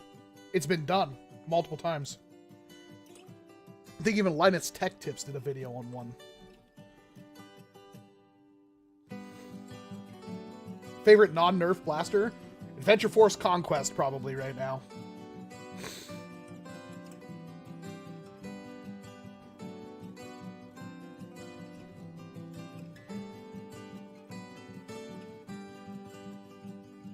That's another one of those products I'm surprised Hasbro's never tried to actually make. Like, I would wonder how expensive it'd actually be for Hasbro to make a hopper blaster with a computer and a camera on it that could rotate, and when it detected a person via some kind of algorithm that's already probably been made several times, would fire the turret. Like, I honestly feel like that would sell, but it wouldn't sell in the volume of like thousands of units, or, you know, hundreds of thousands of units, but they made a whole bunch of other $200 Nerf blasters. Do you think Nerf would ever make a flying drone that shoots? Well, they did have a licensed drone that didn't shoot, and Little Tykes had a drone that shot. But the fundamental flaw with that is that you can't use that in a war. Why? Because 100% that drone is going to wind up into somebody's face. That drone is going to hit somebody at some point.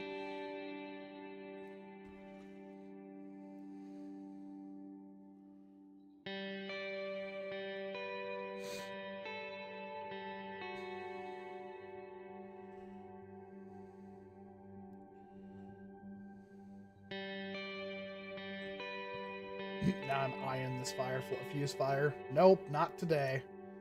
Maybe someday.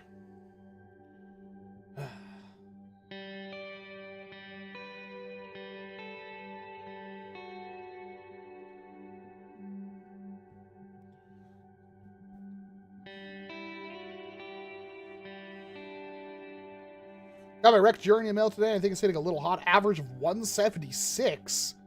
That is very hot, Lucha. Are you still here? Lucha had to mod his to even get remotely close to that. What are you measuring the velocity over? What chronograph are you using?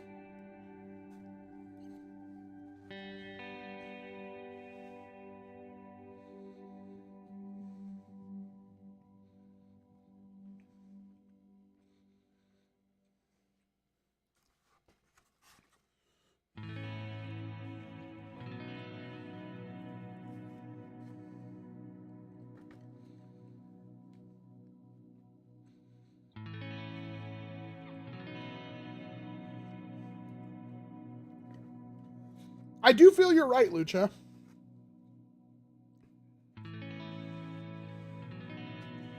But that's a huge discrepancy. See, American Foam says 150-ish. We were maxing out, like, I swear to God, the blue one hit under 100, and the red one hit like 130s.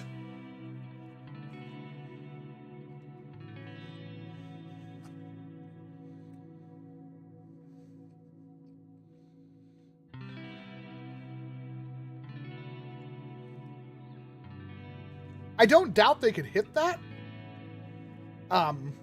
Because obviously I have that CO2 revolver that hits like 500.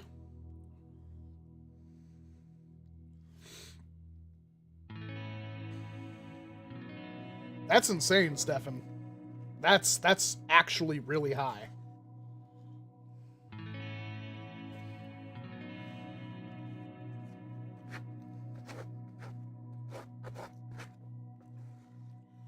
Now you're going to be people buying juries, firing them over chronographs, and selling them based on how hard they hit.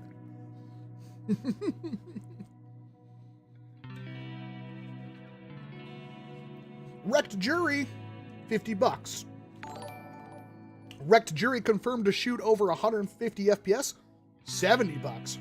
Wrecked jury hits 180 FPS, $120.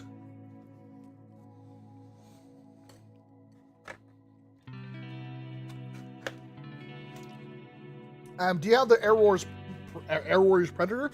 Pretty sure I did a video on it.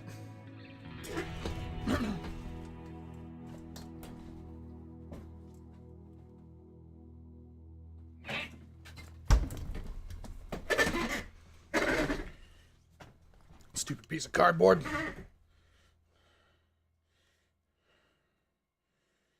Dakota, apparently that was never actually a thing.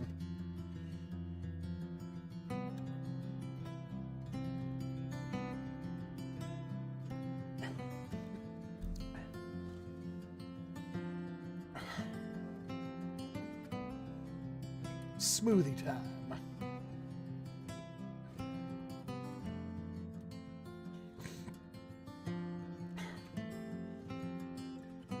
So is there any point to running full length? Stop. No. No, there is not. Is the Rhino Fire moddable? Not really. Walkup looks like he's wearing skinny jeans. They aren't really skinny. I mean, no, I'm still fat AF.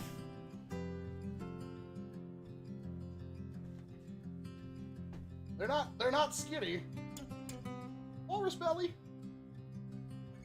No, they're just jeans.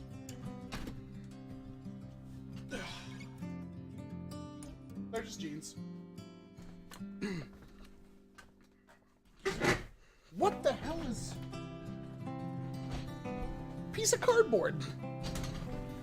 So it was fake? I think it was canceled.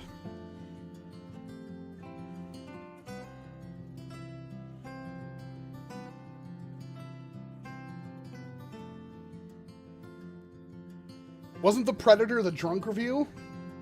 No, I think that was the crossbow thing. The Predator was the one I think had a... Wasn't that the one where I had Rob in it?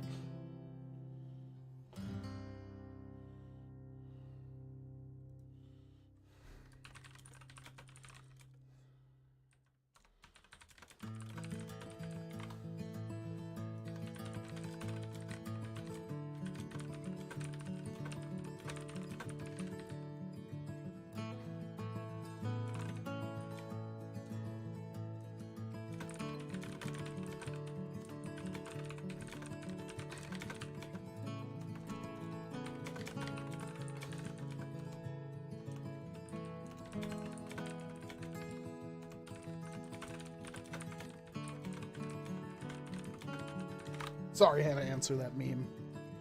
Wasn't fake, just not produced. SBNC Rob was the Predator review. Yeah. Yeah, I was also almost certain of it. Those were the fun days. Back when I could just hit up a random person on Discord and be like, hey, you want to be in a video? And they got me the thing within like an hour or two.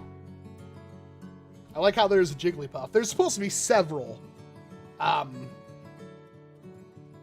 There is at least 2 over there, but I have like 4 more I need to add.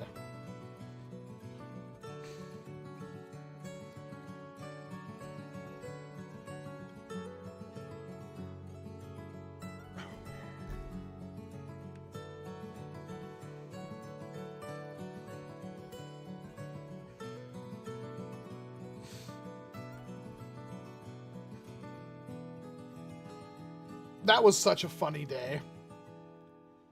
Thinking back, I'm amazed that Brett was comfortable with that.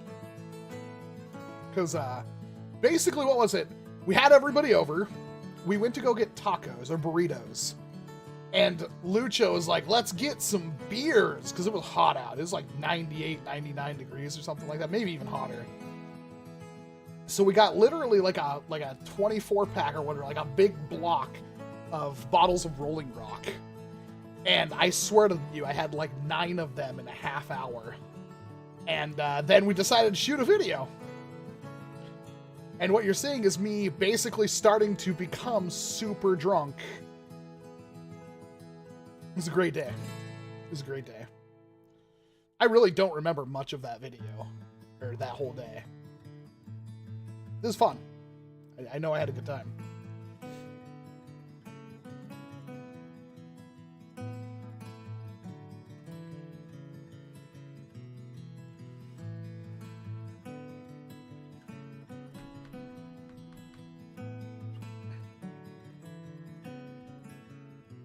I think, oh my god, what was his name? I think we had another friend there. Jacob. I think Jacob was there too. He's not a NERF guy, though. Yeah. No, that was good times.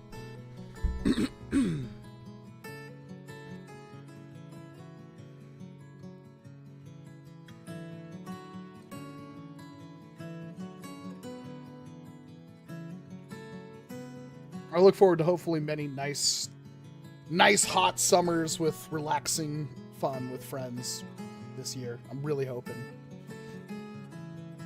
Like, you guys haven't even seen, like, the full extent of what I have to offer here. It's like 2.5, 2.7 acres fully fenced in.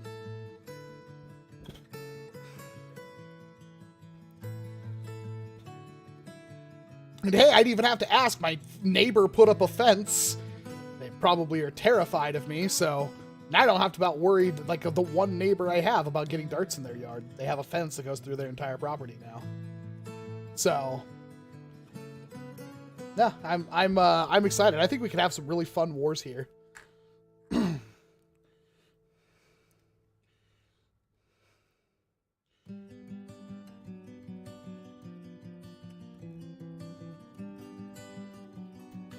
excited. I think this summer will be good. Walcom, do you still have the Panther barrel break? Of course I do.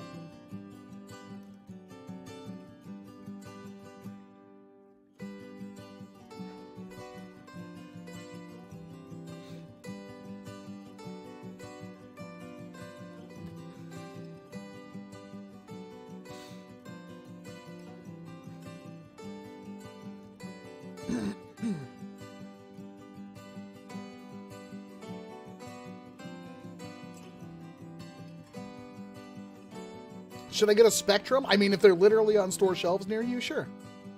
Especially if you've never done, like, flywheels in general, because it's a really nice flywheeler.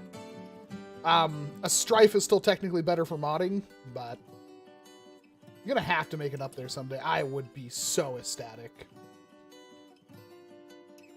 So what we have on the property right now, without any kind of work, is we have, obviously, a nice campground area with a fire pit. We got the studio. We got, you know, the outside areas that are good enough to do, like, normal warring stuff. The way the property slopes down and then kind of, like, has another area that kind of, it basically has elevation and everything. It drops probably, like, 10, 15 feet in one area. But it's a gradual incline. Like, it would be really fun.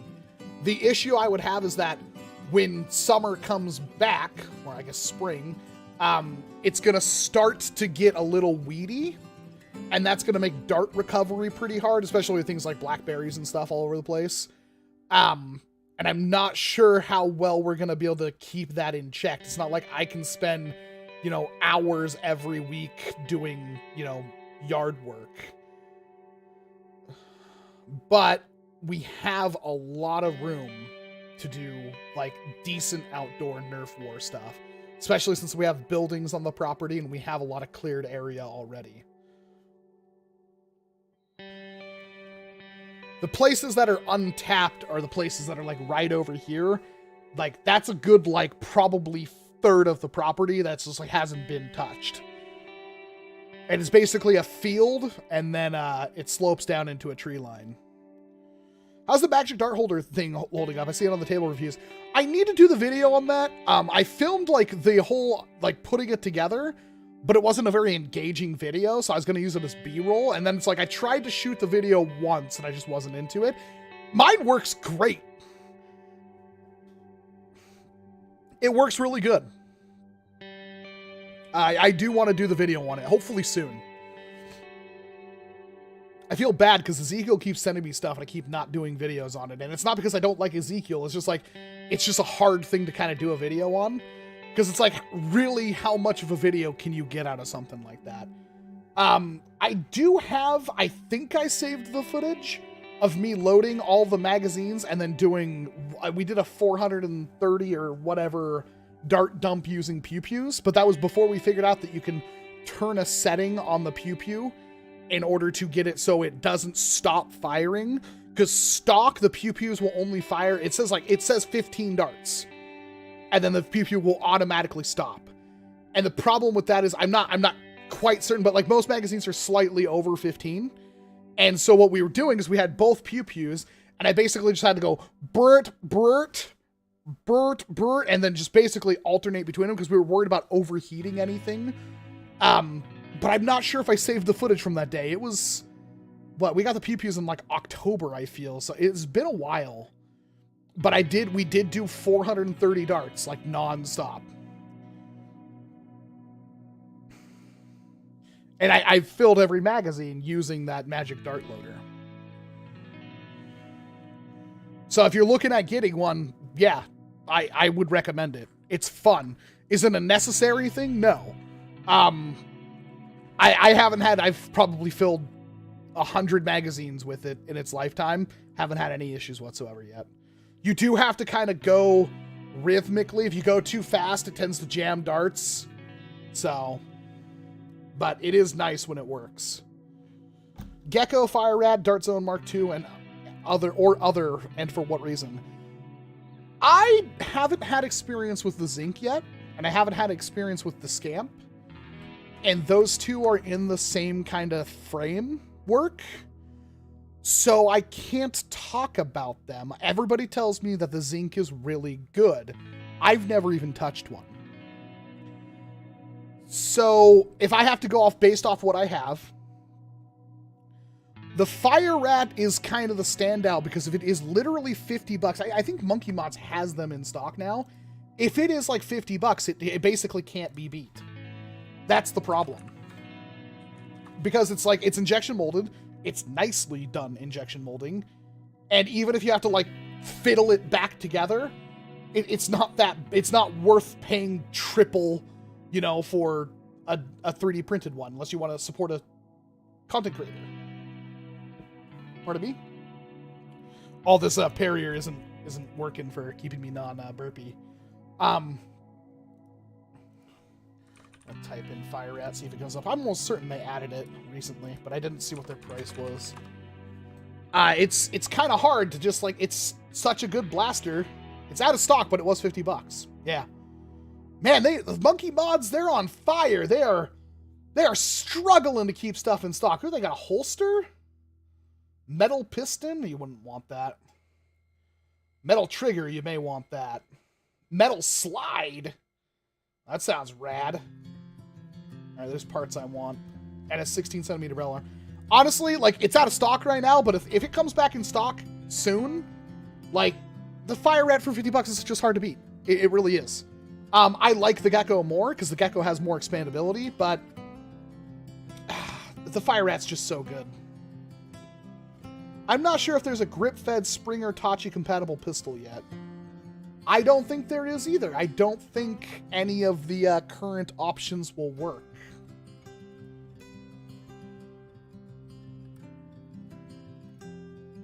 Yeah, they're even out of magazines. Man, they are sold out of everything. So I know with like the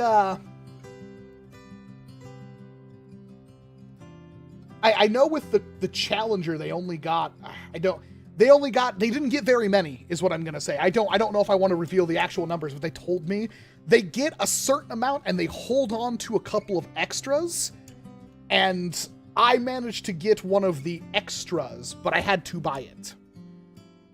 So that's how I'm getting a Challenger. And I asked them if I could buy like literally like $100 in mags for it, because I was like super excited. They wouldn't let me because they didn't have enough.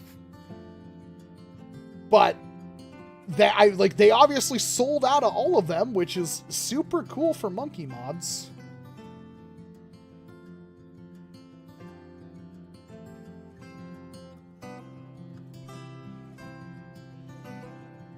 Would you ever do a collab with Drac? I'm uncertain if Drac would ever do a collab with me. It's honestly, in all the times that we've talked, I don't think it's ever come up. I mean, probably at some point. I don't know. It really depends on what the video is. Do you think NERF will ever compete with half darts like DZ? Or would they name their half dart line Elite 3.0, lol? I don't think they will. They don't have, they are working so hard to make sure that their ammo is their ammo and nobody else's. I don't know if you picked that up. Like, obviously, Mega 2.0 or Mega XL, they redid Rival recently, although I don't know how much that mattered, but Hyper and Ultra, like, I think they gave up on normal Elite foam darts and they're just making blasters that shoot them right now because that's their legacy. But nobody's buying Elite darts anymore, and I think that hurt Hasbro's bottom line a lot.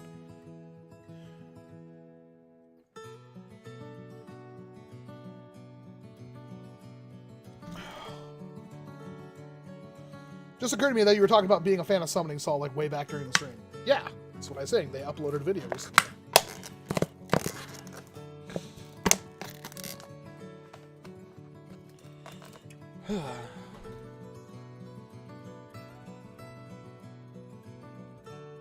My dude, you've been streaming for years. Yeah, I'm thinking I'm probably going to go.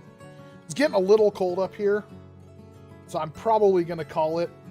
Go tuck myself into bed and watch an hour of Summoning Salt. Maybe play some more Pokemans. I don't know. I really want to play more Lost Ark, but I haven't had the time. And then tomorrow, if my ad gets approved, I'll probably do the jury video. If the ad doesn't get approved, I may not upload a video tomorrow because I have to do a couple of different ads, and I might just work on ads tomorrow. But starting next week, we're going to have at least 5 videos, I'm sure. Because I've got the jury video already shot. I've got the Phoenix 2.0 video already shot. I want to do the video on all the new DDART stuff that I've had for like 6 months. Want to do the Minecraft video. I'm probably just going to lump it all together and get that video done. I have a talkie video, but I have to be really in the mood to do a talkie video. And the thing that I'm super worried about, especially with this weekend, is any Hasbro. I don't think Hasbro will drop news on a weekend, but Hasbro dropping news on a weekend. I think Hasbro, if they're gonna drop news, it would have been the week of Toy Fair, which would be technically, I guess, next week. So anything I say now could be completely undone by news videos. Phineas or Ferb. I've actually never seen that show, and the only reason I've ever had any interest in that show whatsoever is Dr. Doofenshmirtz or whatever, because holy crap, every single clip I've seen with him is gold.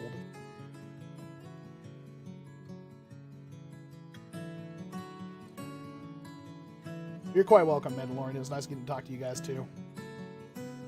Yeah, I think we'll call it here. It's been a night. Ugh. Said I might not upload tomorrow, but I will probably spend the day doing some ads just so I have them in the pipeline. I'm behind on my ads really bad. I think I literally have 9 of them I have to do, and it's already almost halfway through the month. So sorry guys, you're gonna see a lot of ads soon, but I need to pay off this ridiculous internet bill.